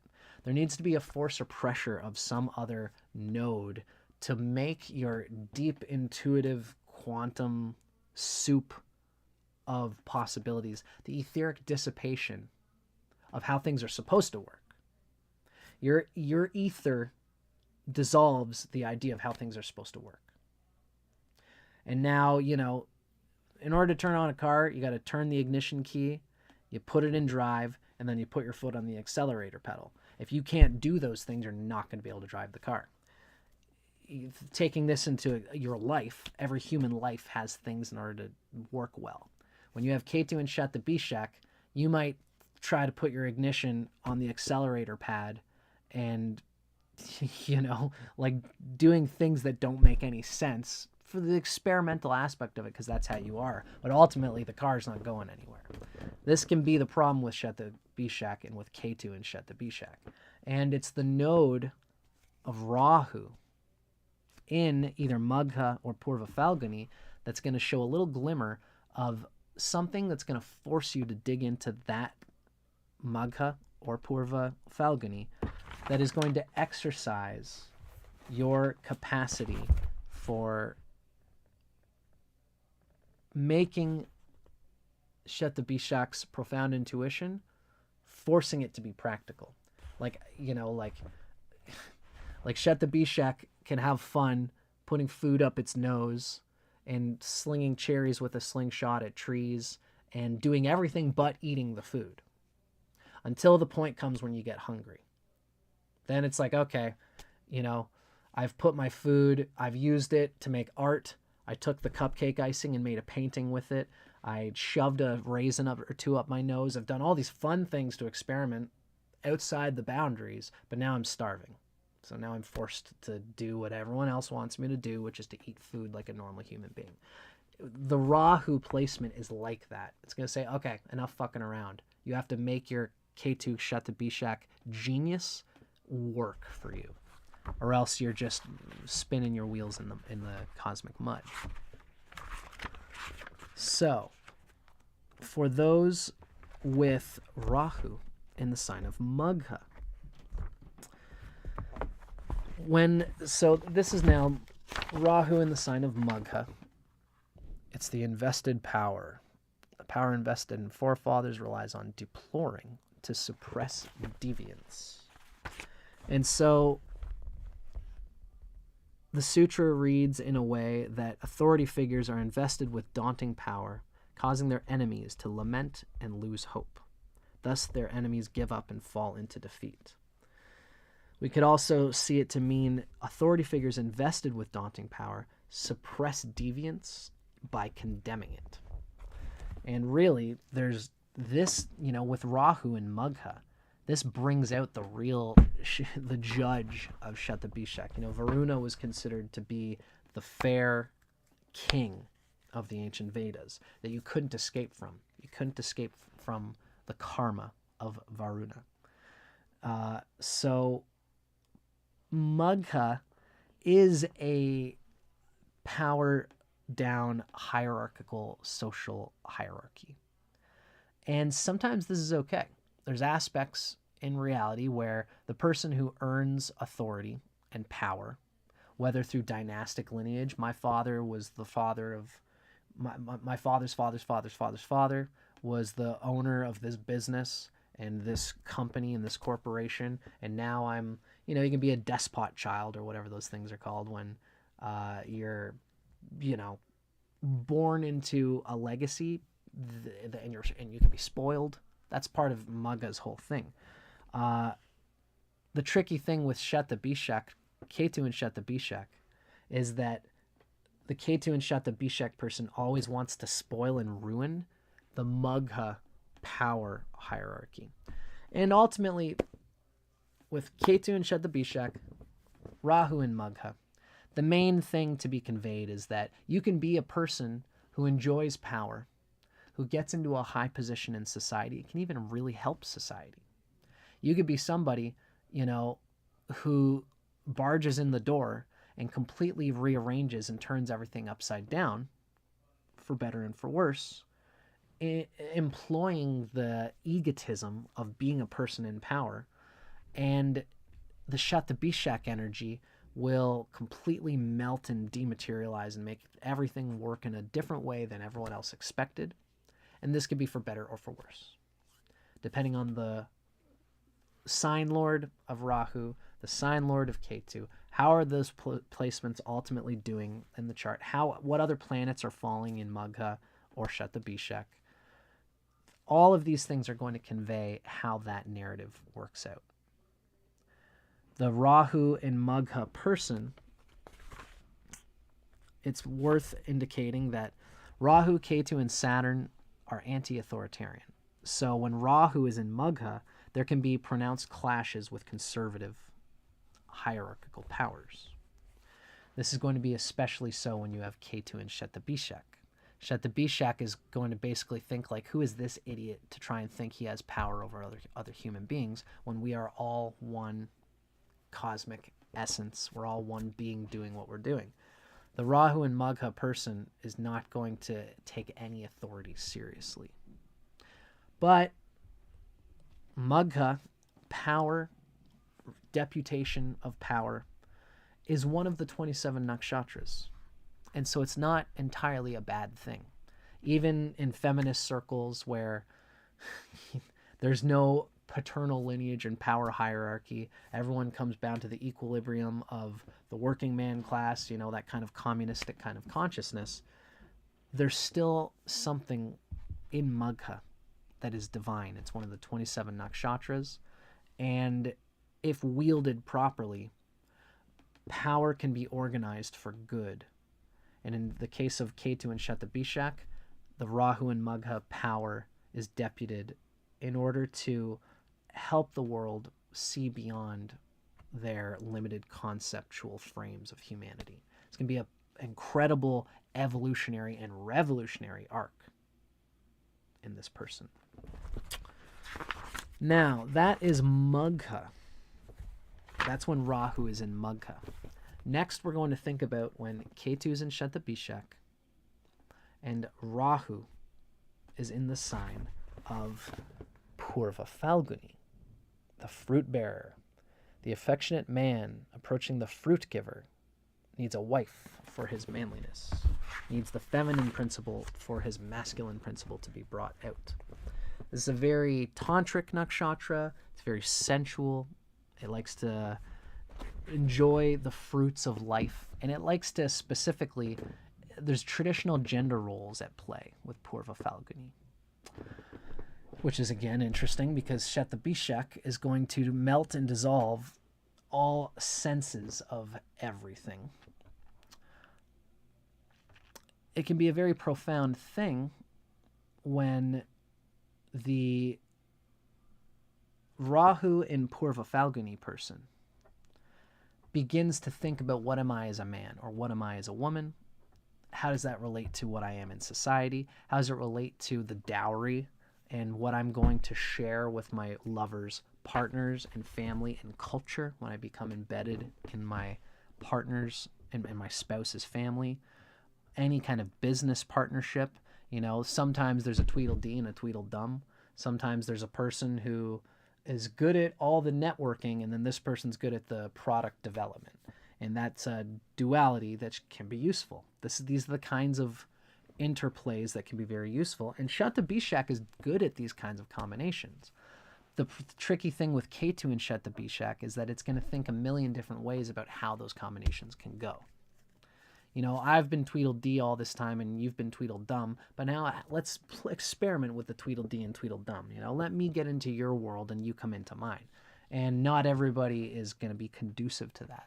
You know, Shatabishak Ketu is going to melt the conceptual bounds of any partnership and of any combination of any two people or a group of people. Specifically, the intimacy of two people is signified by Purva Falguni. So, with Rahu and Purva Falguni, there is going to be a desire to get out of the wet, slippery, anything can be anything nature of Ketu and Shatabishak, and to apply Shatabishak to a specific role.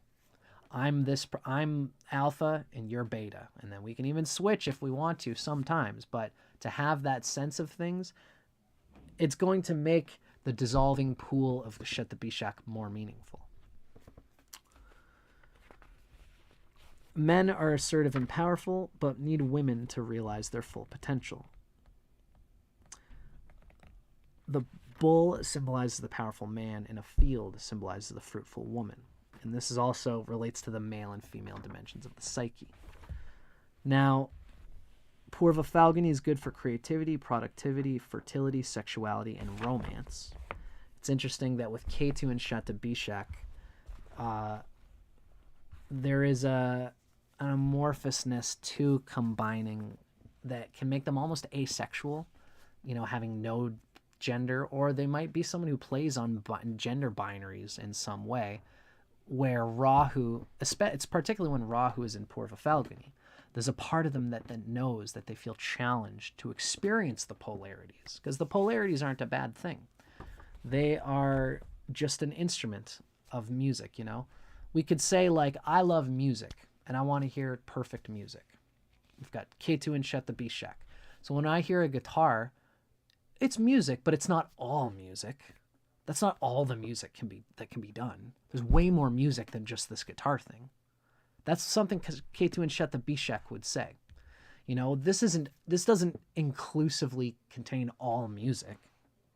But what they have to learn is that it's still music. Just because there's no tablas, there's no drums, there's no organ, there's no other hundreds of instruments that could be there. There's just this thing, just this formula, just this operation, just these roles. And that's still music. So the Ketu and Shatabishak needs to learn to be in those roles when Rahu is in Purva Falguni. They'll be challenged to. This will be the challenge when Rahu is in Purva Falguni. So it's worth noting that the nodes in Saturn signify unusual creativity and sexual outlooks. Ketu is more about asexuality. Rahu is more about very bold, creative, and romantic attitudes and behaviors. So with Rahu, and that's in Purva Falguni.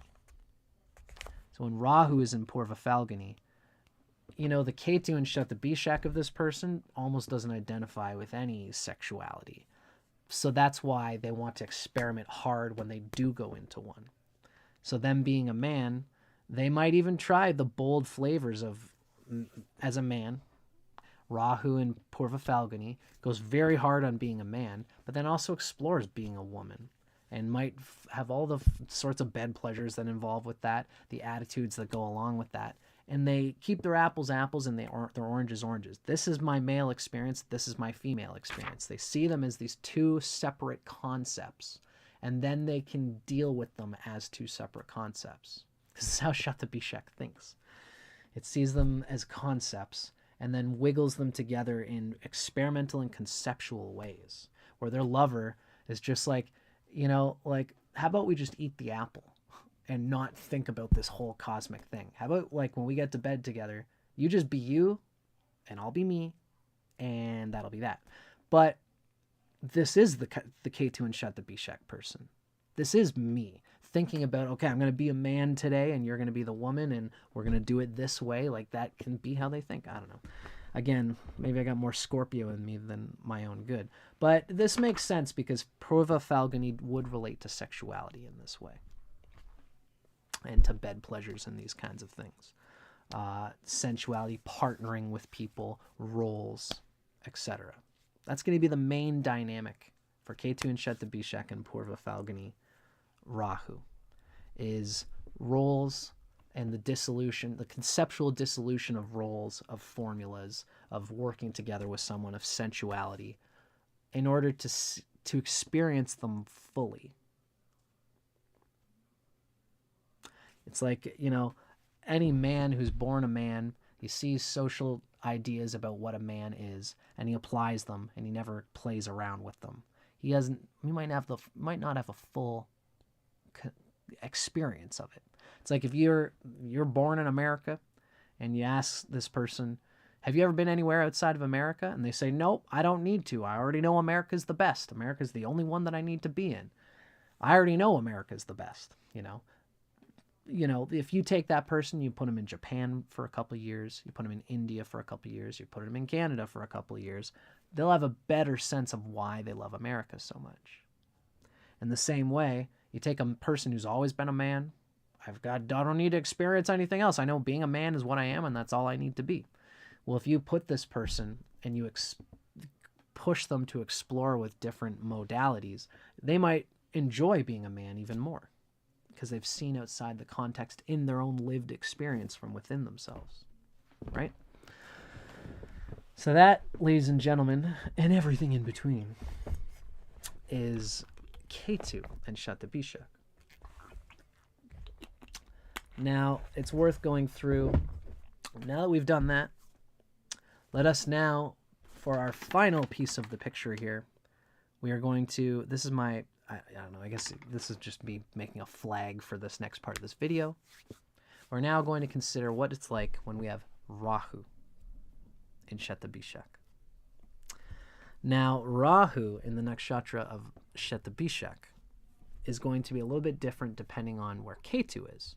If Ketu is in Magha, then that is a person who is mired in power, the deputy power of his family, dynastic lineage, his nation, his village. And this is somebody who uses power and is probably addicted and dependent on social hierarchies of power. The Rahu in Shatabishak is going to make them question that, especially once they get to be age 36 is when Rahu really starts to come through. With Ketu in Purva Falguni, the person might be completely wrapped up in their marriage, in their role as a man or as a woman, in their sexuality, in the sensuality that they like to experience. And if Ketu is there, they almost might not fully experiment with or appreciate all the possibilities that their energy, their gender, their sexuality, their role that they play can move through. Because Ketu is there. We get isolated with Ketu until age 36 happens. Then around age 36, Rahu comes to the fore. So with Rahu and Shatabishak, we're going to have an energy that comes through. And of course, this is going to be similar to what we've already described to Shatabishak with the nodes there. Shatabishak needs wide open space. It needs to have the freedom to stretch its legs and kick its little spider legs anywhere that it wants to kick them. And so Shatabishak can easily feel confined. This is why it often goes outside conventional boundaries, limits, and rules. Rahu and Ketu here in Shatabishak exacerbate this kicking away of confinements, of boundaries, of limitations, and rules, for better and for worse. Now, Ketu in Shatabishak will eliminate all rules and customs just because it wants to get past them. It wants to believe that those don't exist. And they have to let go of that in a way. Rahu in Shatabishak wants to kick at the confinement and the boundary. They want to have this freedom because it's a joyful release from Ketu in Magha or Ketu in Purva Falguni. They want to get unstuck from the ideas that they've been told of how reality is. And at age 36, they're going to joyfully bounce out and reach into Shatabishak. And it's going to be through intelligent and intuitive experimentations of how things work. Again, there's so many ways of describing it. And ultimately, there's going to be something that happens, depending on where Ketu is, where the person needs to start experimenting with different ways of what they can do with whatever it is that they're trying to do. With Rahu and Shatabishak, it could be anything, something as simple as, they play guitar, they play music, and they've always done it a certain way. With Rahu and Shatabishak, you're going to think of whole new different ways of thinking about how you can make sounds on the guitar. It could be probably very etheric. You could probably just put your fingers on a chord, hit the strings, and then use a volume pedal and go wow. Like, these are things that are just like, not a typical guitarist thing to do. You're going way outside of what you would typically do. But people listen to it and they're like, are you allowed to do that? Lots of guitarists have gone through the past doing stuff like this, where it's so outside of musical, like most people that make a song, it's like, okay, C chord, F chord, G chord, C chord. And they'll move within the musical theory. But going outside of that is like you're cheating. You can't do that. You're cheating. It's the same thing. You can think of a million examples. Rahu and Shatabishak would think about a whole different way of tackling what yoga means. You could be doing yoga and you've always just done the same asanas, and then you would do your pranayama after, and you've done things in a rote way. We could think of somebody who's in India. They got Ketu in Magha, and they've been deputed power from above them, from their father and their grandfather. And this is how our family has always done yoga, and this is how we expect you to learn it. And up to about age 36, they learn it the way their pappy and their grandpappy taught them. And then Rahu and Shatabishak begins to become agitated at the rules of how yoga is supposed to be done. Rahu and Shatabishak is going to find 100 different applications of applying them together. Let's say, for example, there's pranayama and then there's asana. Pranayama is breath practice and internal visualization. And then asana is going into postures. The Rahu and Shatabishak person might just take the basics, starts finding postures, going into deer pose, and his back is turned and it's in this certain stretch. You know, deer pose can be kind of like this. And at the same time, he's imagining pranayama coming through his spine.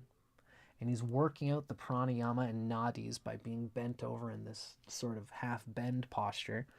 And that experimental application of pranayama with asana is not what the person's father or their grandpappy ever taught them to do. But he doesn't care. He's going to experiment with it and explore it and possibly make his own completely new, nuanced, individuated, unique, revolutionary style of yoga. You know, that's very, again, Ketu in Magha. A similar thing could even happen with Ketu and Purva Falguni, because Purva Falguni can be into yoga as well, but they'd be more into Tantra. You know, Ketu and Purva Falguni would be more about relationships, you know, and how I apply myself in relationship, in my marriage, into my children, and to my society. What does it mean for me to be a man or a woman in society? That's Ketu in Purva Falguni. Rahu in Shatabishak is going to cause them to experiment with that in many different ways. But in the end, it will bring them back to what's intrinsic to them, the thing that the Ketu is probably fighting against, which is that you can be a man and still you can be everything in between, but still operate through the role of a man. Because Ketu is getting over your human compulsion of feeling like there's something wrong with what I intrinsically am. That's what Ketu is teaching us. We hold on to a security paradigm that this is this and this is not this. And over time, Ketu, you know, we get so focused on the reality of the nakshatra related to Ketu that we think it has to go a certain way. And as time goes on, Rahu, we reach into Rahu because we're so sick of how we've been dealing with Ketu. After the Rahu phase, when we get to be about 48 years old, Ketu matures, and then we realize the meaning and the truth that Ketu is what it is regardless of how I think about it. I'm a man, and what I am as a man and presenting myself as a man is what it is regardless of whatever's going on in Purva Falguni. And when I relate with my partner, with my children, with other people in society, that is going to come through. Rahu and Shatabishak can play around and be a jester and squirrel all around with all of that. But it will still fall into that if I identify as a man. I think that somebody can identify as man, woman, and even things in between, you know, like agender, asexual, non-binary, and those kinds of things. But whatever you land on that's intrinsic to you, Rahu is going to force you to try the pie before you buy. Try all the pie available to the soul before you say, this is what I am. Especially depending on the houses that these nodes are falling into, right? So this has been a pretty good rendition, I'd say, here. But just to be clear and to pull it all together, when we have Rahu and Shatabishak, if Magha has Rahu in it, if we have Rahu falling in Shatabishak, and we have Ketu falling in Magha, this will be a person who is stuck on Magha, who has always grown up thinking that how they've understood Magha to be is the only way to deal with power. And what we read from Vic Dicara is that Ketu in Magha, along with Rahu and Saturn, indicate pronounced clashes with conservative and hierarchical powers. Awesome. I'm glad to hear that, Shivam Kava. Ketu is going to have pronounced clashes with conservative and hierarchical powers. It might be because there's something about it. Shatabishak senses the individual karma of the people, the souls, within every rung of a social hierarchy ladder of power. They see the humanity in them. They see the problems with them. They see that this person doesn't give a shit about their position or the people below them or the people above them. They're just doing this because they are in this dynastic lineage. And Ketu and Magha is going to have a problem with that. Rahu and Shatabishak is going to deal with that by being very insubordinate, by being very thinking etherically, acidly, psychedelically about talking to those people, lending support to those people, thinking in different ways of how what they do helps those people or hinders those people. Shatabishak will challenge those people, will be insubordinate. And they might, when the Rahu and Shatabishak person might not, they might come out in society and say, I believe this. And then the organization says, dude, you can't say that.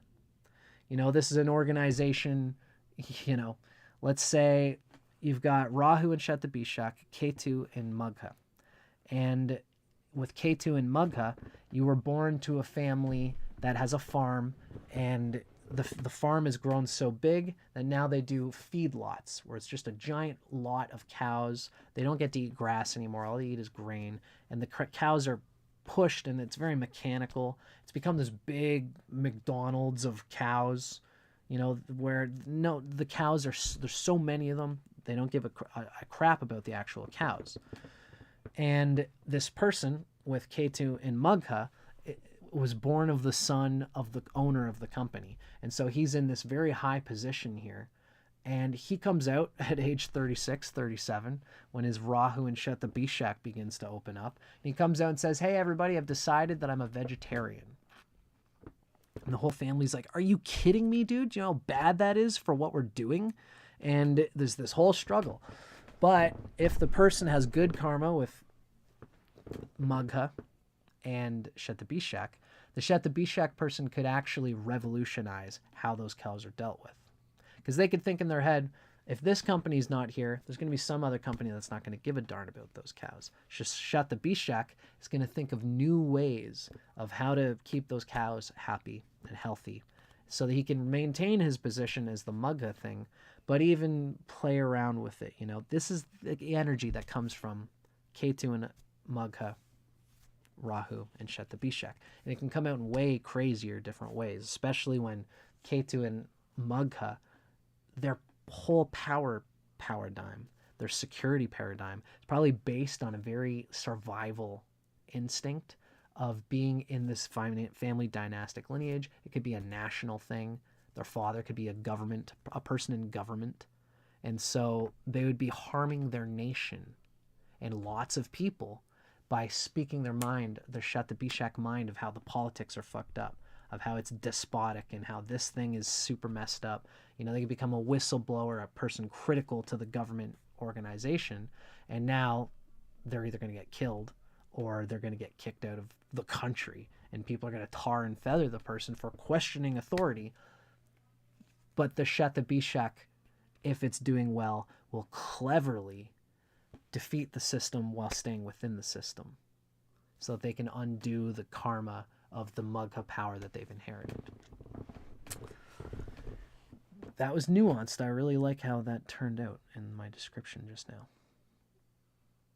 And finally, when we have Rahu in Shatabishak, Ketu in Purva Falguni.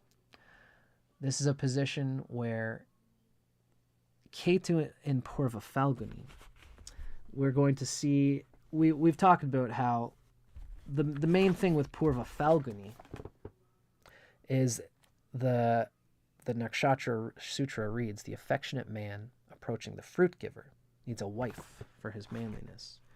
The word given is Rishabha, as what's produced. And that's like an outgoing, a forthcoming. It denotes male energy. going out and getting what you want in life. And then the fruit-bearing woman is like having the conscientiousness to know, as a man, really, what are my outward-going tendencies that are conducive to drawing to me what I need? This is the male and female psyche. Male psyche is, what are my outgoing tendencies, my behaviors, and what do I need in order to be happy? Someone with Ketu in Purva Phalguni is going to have a conflict between these. Even a woman, it's the same thing. The woman's outgoing masculine psyche, how do I apply myself in order to get the partner that I want? How do I define myself, right? And a lot of times, again, I've mentioned that a lot of things in life are Tweedledee and Tweedledum. A right hand and a left hand that are working together to hold one sword. So when Tweedledee is working, if this is Ketu in Purva Phalguni in the 7th house, there will be a lot of relationship stuff there, but it'll also be business stuff there. Let's use the 11th house. That's a better example. If Ketu is in Purva Phalguni in the 11th house, you might find that in your networking with your friends, with your groups, you are providing the 11th house energy, the networking connections. Our organization and group is identified this way with these people and with these values and with these social, this is what we're doing. This is how we define our organization. You can be good with that kind of PR stuff. And then you might have a Tweedledum who's actually producing the product, making the idea for the thing, on the ground, connecting people on the computer. And you guys are a Tweedledee and a Tweedledum for each other. One person is doing one person's job, the other person's doing the other job. And with Ketu and Purva Phalguni, the person might not ever feel entirely comfortable being in one role or the other. Ketu is the asexual one. So Ketu would be the one that says, I don't identify with that role because I don't identify with any role. And so it can be hard for them to be embodied as a person playing a role, being a provider, and also enjoying the fruits of that providing in any kind of partnership, whether it's in business, and especially though in marriage in particular. Ketu in Purva Phalguni can have hang-ups about its ideas, its assumed ideas of its roles. And when Rahu is in Shatabishak, at age 36, there will be a point when the person starts to experiment outside of the asexual, where I don't identify with any roles. And they begin to say, I want to start playing with roles. I want to start applying myself in different ways. So Rahu and Shatabishak, which is it's conducive to experimenting so you can appreciate what you are. Rahu and Shatabishak is going to say, I'm going to have fun being a man. I'm a man, but I'm not going to be asexual. I'm going to be like a Rishabha, the bull. I want to be forthcoming. I want to go to a woman or a whatever partner I'm looking for, and I'm going to present myself in a forward way and say, I'm interested in connecting with you and providing this role. And the people are like, wow. Well, my name's Dennis. I'm a dude. I don't know what this role thing is all about, but it's nice to meet you here at this bar. If you're if you're a woman and you come out and you'll say these things, I'm interested in being a woman and applying myself as a woman in a relationship. And everyone else around you is like, okay, I don't think about it that way, but if that's how you're going to think about it, sure. This is Shatabishak. They can be very weird. And Rahu and Shatabishak will openly talk about the experiment that they're applying themselves to. Until eventually, at around age 48, you're going to come to find that there's your mental ideas of what you're experimenting with, and then there's what you are. Ketu in Purva Phalguni finds that, in the end, all their ideas about what they were ideas. And what they were was intrinsically what they were the whole time. And it's the Rahu and Shatabishak that allows you to accept what you are.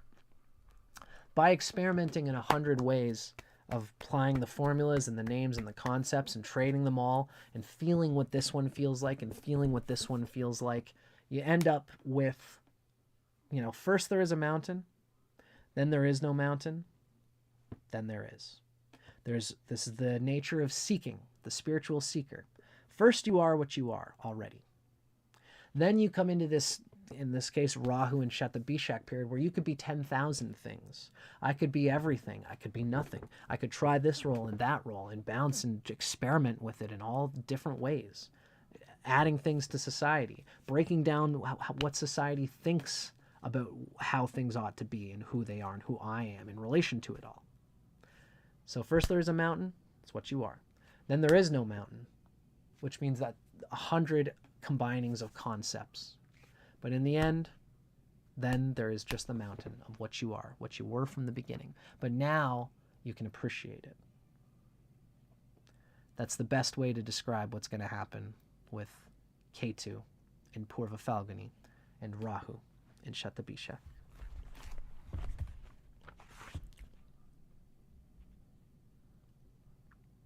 Good.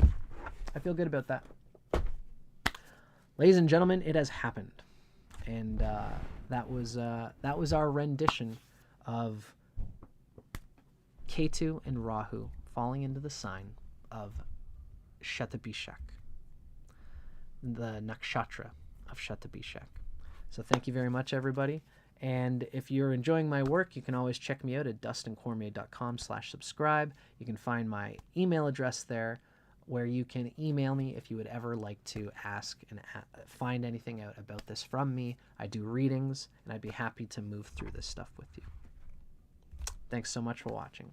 Now, for those who are watching live, we have one more reading to go. Thank you, Monica. I'm happy to be here doing this with you.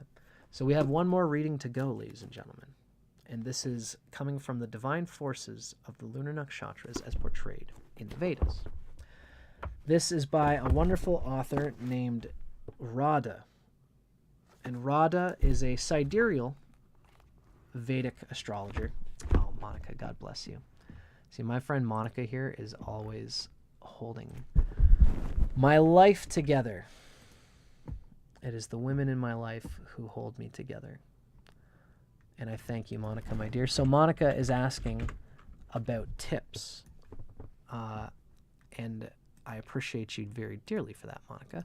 So if anybody is interested in providing a tip for the work that I do, you can feel free to do so by checking out the little link that I've put in the description box.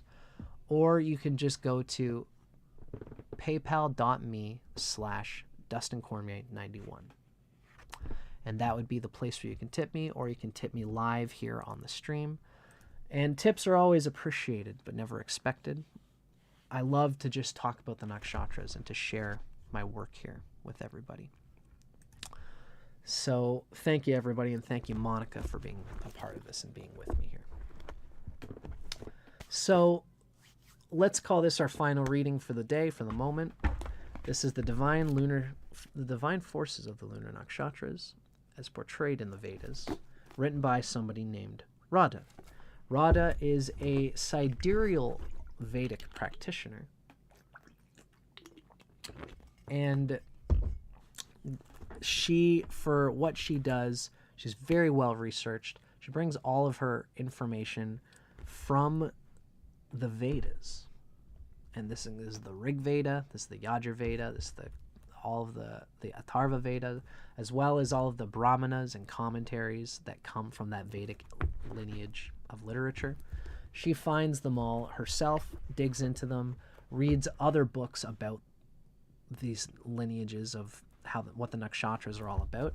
Very brilliant, very well researched. It's just always worth mentioning that when you read the stuff in her book, there's times where she does the distortion issue, which I've often described in this series, where she assumes that the nakshatra is married to the sign. So keep in mind, I'm going to mention it whenever I see it happening. As a tropical Vedic astrologer, in my camp, we don't believe that the nakshatras are blended with the zodiac signs.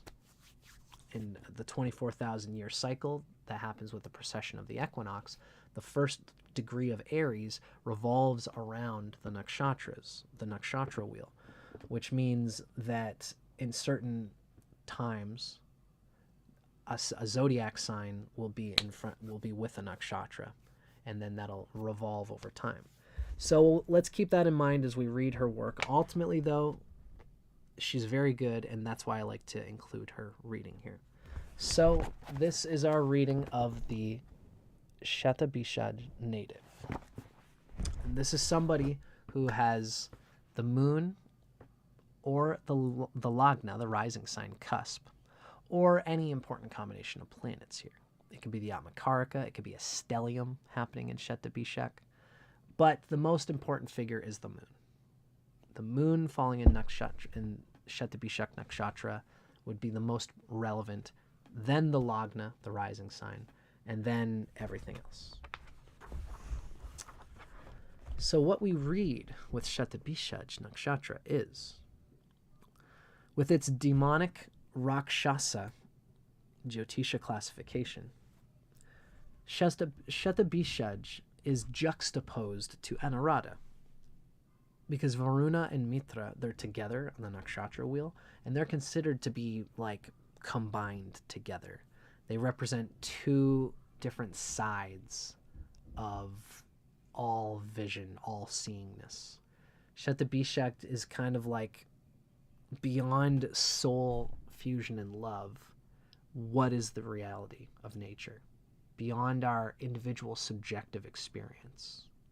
What is the objective reality of nature? Mitra is the same, but it's this idea of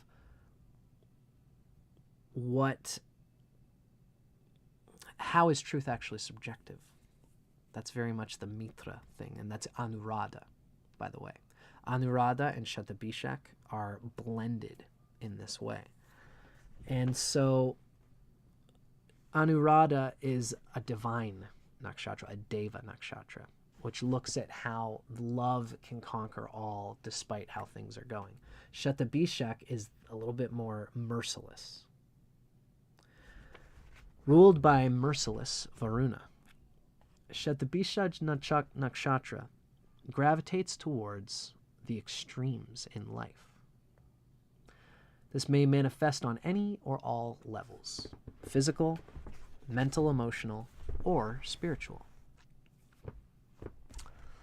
Shatabishak's 100 stars serve as Varuna's stellar spies in the sky, the all-seeing eyes of Varuna, which we cannot escape from. We cannot escape from karma. We cannot escape from the vibrations that have been embedded in us by our past actions.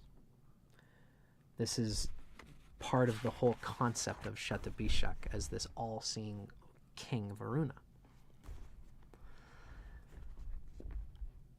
So Shatabishak has a whole big cluster of stars there, and it's considered to be Varuna's all-seeing eyes. Now, he's privy to every misdeed performed. Varuna ensnarls the wrongdoer in his 1,000-fettered net, demanding retribution. Befittingly, Shatabishak earns a reputation as a nakshatra of deep karmic reckoning and purification. Anyone with a lot of Shatabishak nakshatra energy is going to kind of go through this purification. Every action of the native is pivotal. One step in the wrong direction, and things can quickly spiral out of control. The good news is that the loving Father in heaven, which is the other aspect of Varuna's characterization, forgives those who stumble along the way. So there's an almost Abrahamic father sense of the monotheistic religiosity, of all things are bound by an ultimate one essence. And this kind of metaphysical etheric stuff is part of Shatabishak's calling card. Doesn't necessarily mean that they're going to be like anti-feminist and patriarchal, and that they're going to be like a dogmatic Christian type person. In fact, they can they question a lot of things, and they question all religions, But by questioning it all, you get down to one essence of it. That's part of Shatabishak's thing. Now here it says in Sidereal, Shatabishak is connected in some ways to Sidereal Aquarius. Which, again, I would say that it's more relegated towards the end of Aquarius and into the beginning of Pisces in tropical Vedic terms in today's time. So now Shatabishak has the ability to cover or conceal. With his faculty of veiling, Varuna inflicts the kind of illness and disease that requires a metaphorical 100 doctors or medicines to cure. It can be from, if you've got a habit of lying or seeing things in a million different ways, or just saying, really weird Shatabishak energy can say, like, what did you see there? Everyone's like, oh, I saw a blue car crashed into the red car.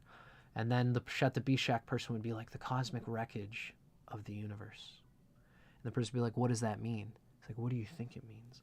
They can be like this. And by doing so, they don't just speak to what happened. And so they can get wrapped up in their own lack of being true to things that happen. So they can get caught up in almost their own mystery and possibly even lies or deceptions that are unconscious. Shatabishak is particularly infamous for its addictive tendencies. Varuna's association with water suggests alcoholism, and indeed during the Puranic period, this god was even well known for his divine liquor called Varuni Sura. In reality, Shatabishak's addictions can run the gamut. That's food, drugs, sex, status, money, and so on. Given Shatabishak's veiling quality, addictions are likely to be concealed from others. In fact, if grossly afflicted, the veiling quality of this nakshatra can suggest a native with deeply hidden secrets, or one who leads a double life.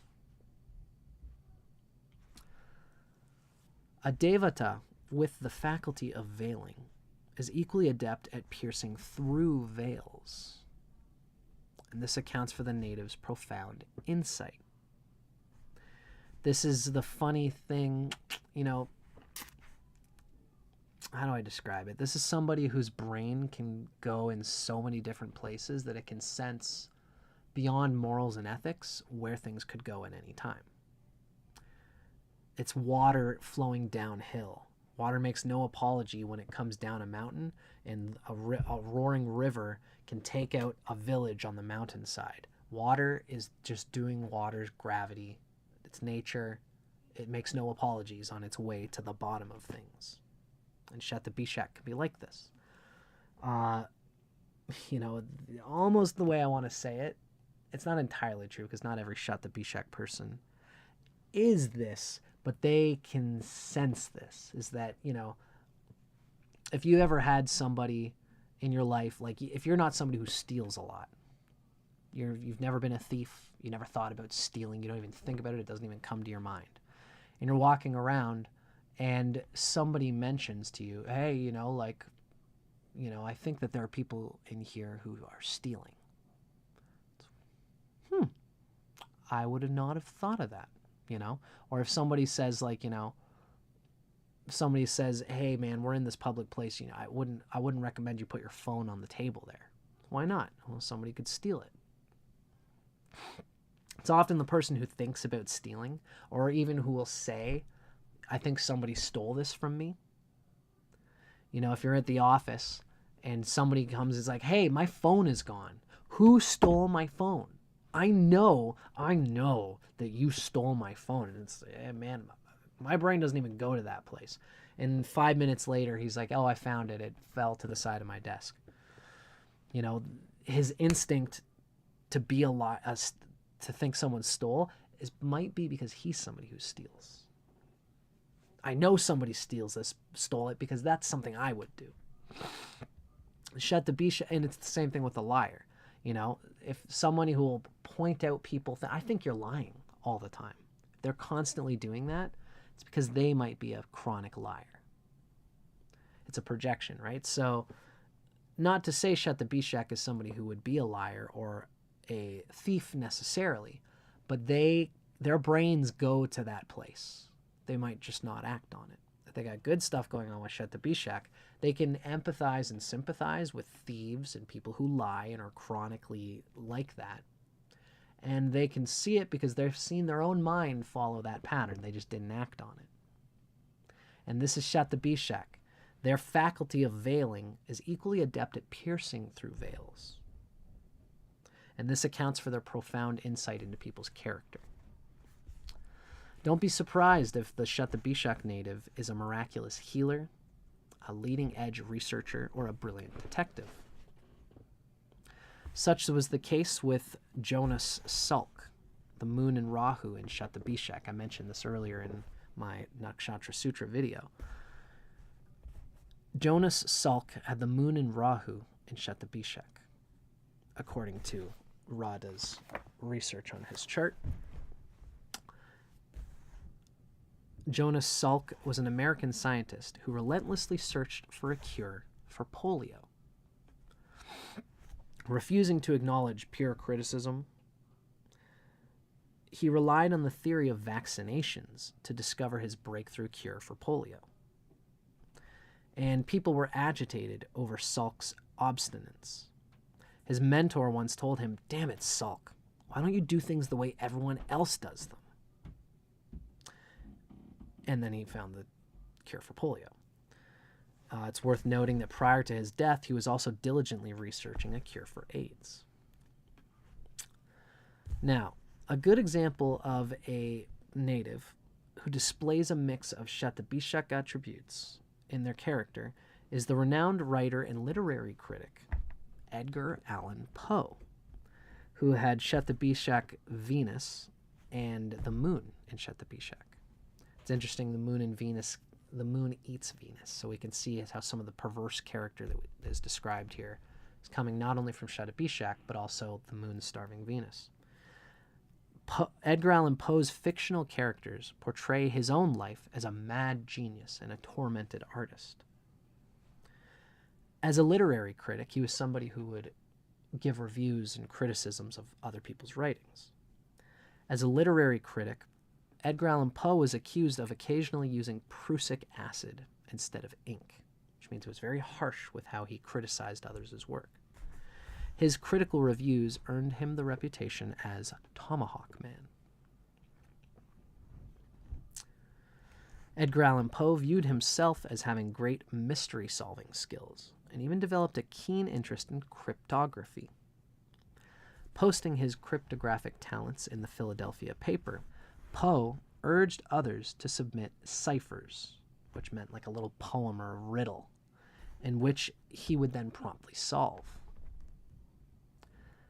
Hidden behind his notable, like that's a cool, I should say, that's a great Shatabishak, because he's the ether. He can pull all the possible subtle things out of a cryptogram, something cryptic, some little, not poetic, but like, you know, some people can make a cryptograph. It'd be like, you know, it'd be like I would be like an eyeball, and then am would be like a ham minus H, and then running would be like two legs running. So you could say I am running. That's like cryptographic. You need to use a different part of your brain to figure out what the riddle is trying to say. And Poe was good at it because of his Shatabishak energy, including the moon. It's very interesting. So hidden behind Poe's notable accomplishments were some very serious addictions to alcohol and heroin, as well as some periods of extreme insanity. Quoth the raven, nevermore. So needless to say, it's interesting that the whole raven, quoth the raven, the insanity in that was written by a guy with the moon in Shatabishak. Very interesting. Now, needless to say, Shatabishak is a challenging nakshatra. It demands relentless dharmic alignment, without which it can cause severe loss, suffering, or disease. This reflects Varuna's retribution for deifying the natural laws. I'm at the end of my rope here with this video. Let me say this one more time. Shatabishak is a challenging nakshatra that demands relentless dharmic alignment. Alignment with truth, alignment with dharma, virtue, and purity, without which it can cause severe loss, suffering, or disease. It's just like Indra. It's a lord unto itself. It's going to follow its own path, which can be very good if you're a dharmically aligned person. But if you're not, you can go way outside, be completely insubordinate and insane to all things truly virtuous and good. This reflects Varuna's retribution for defying the natural laws of the universe. In the old Vedic stories of Varuna, we see where Varuna has this way of going outside those lines, of going outside the lines of nature and having to deal with the consequences, as he himself does to others. This is the nature of Shatabishak. It is again that non-judgmental eye, which has to peer beyond subjective human realities. They can make great ecological minds because they can think beyond the human to those poor cows or those poor animals. They can blur their identity to see the ethic beyond their own identity, for better and for worse. It's a beautiful nakshatra, and I'm very glad to have been able to speak on it today. So thank you very much, everybody. Thanks everyone who has been here, who's been hanging out with me. Let's call it a day. I'm going to go eat some lunch.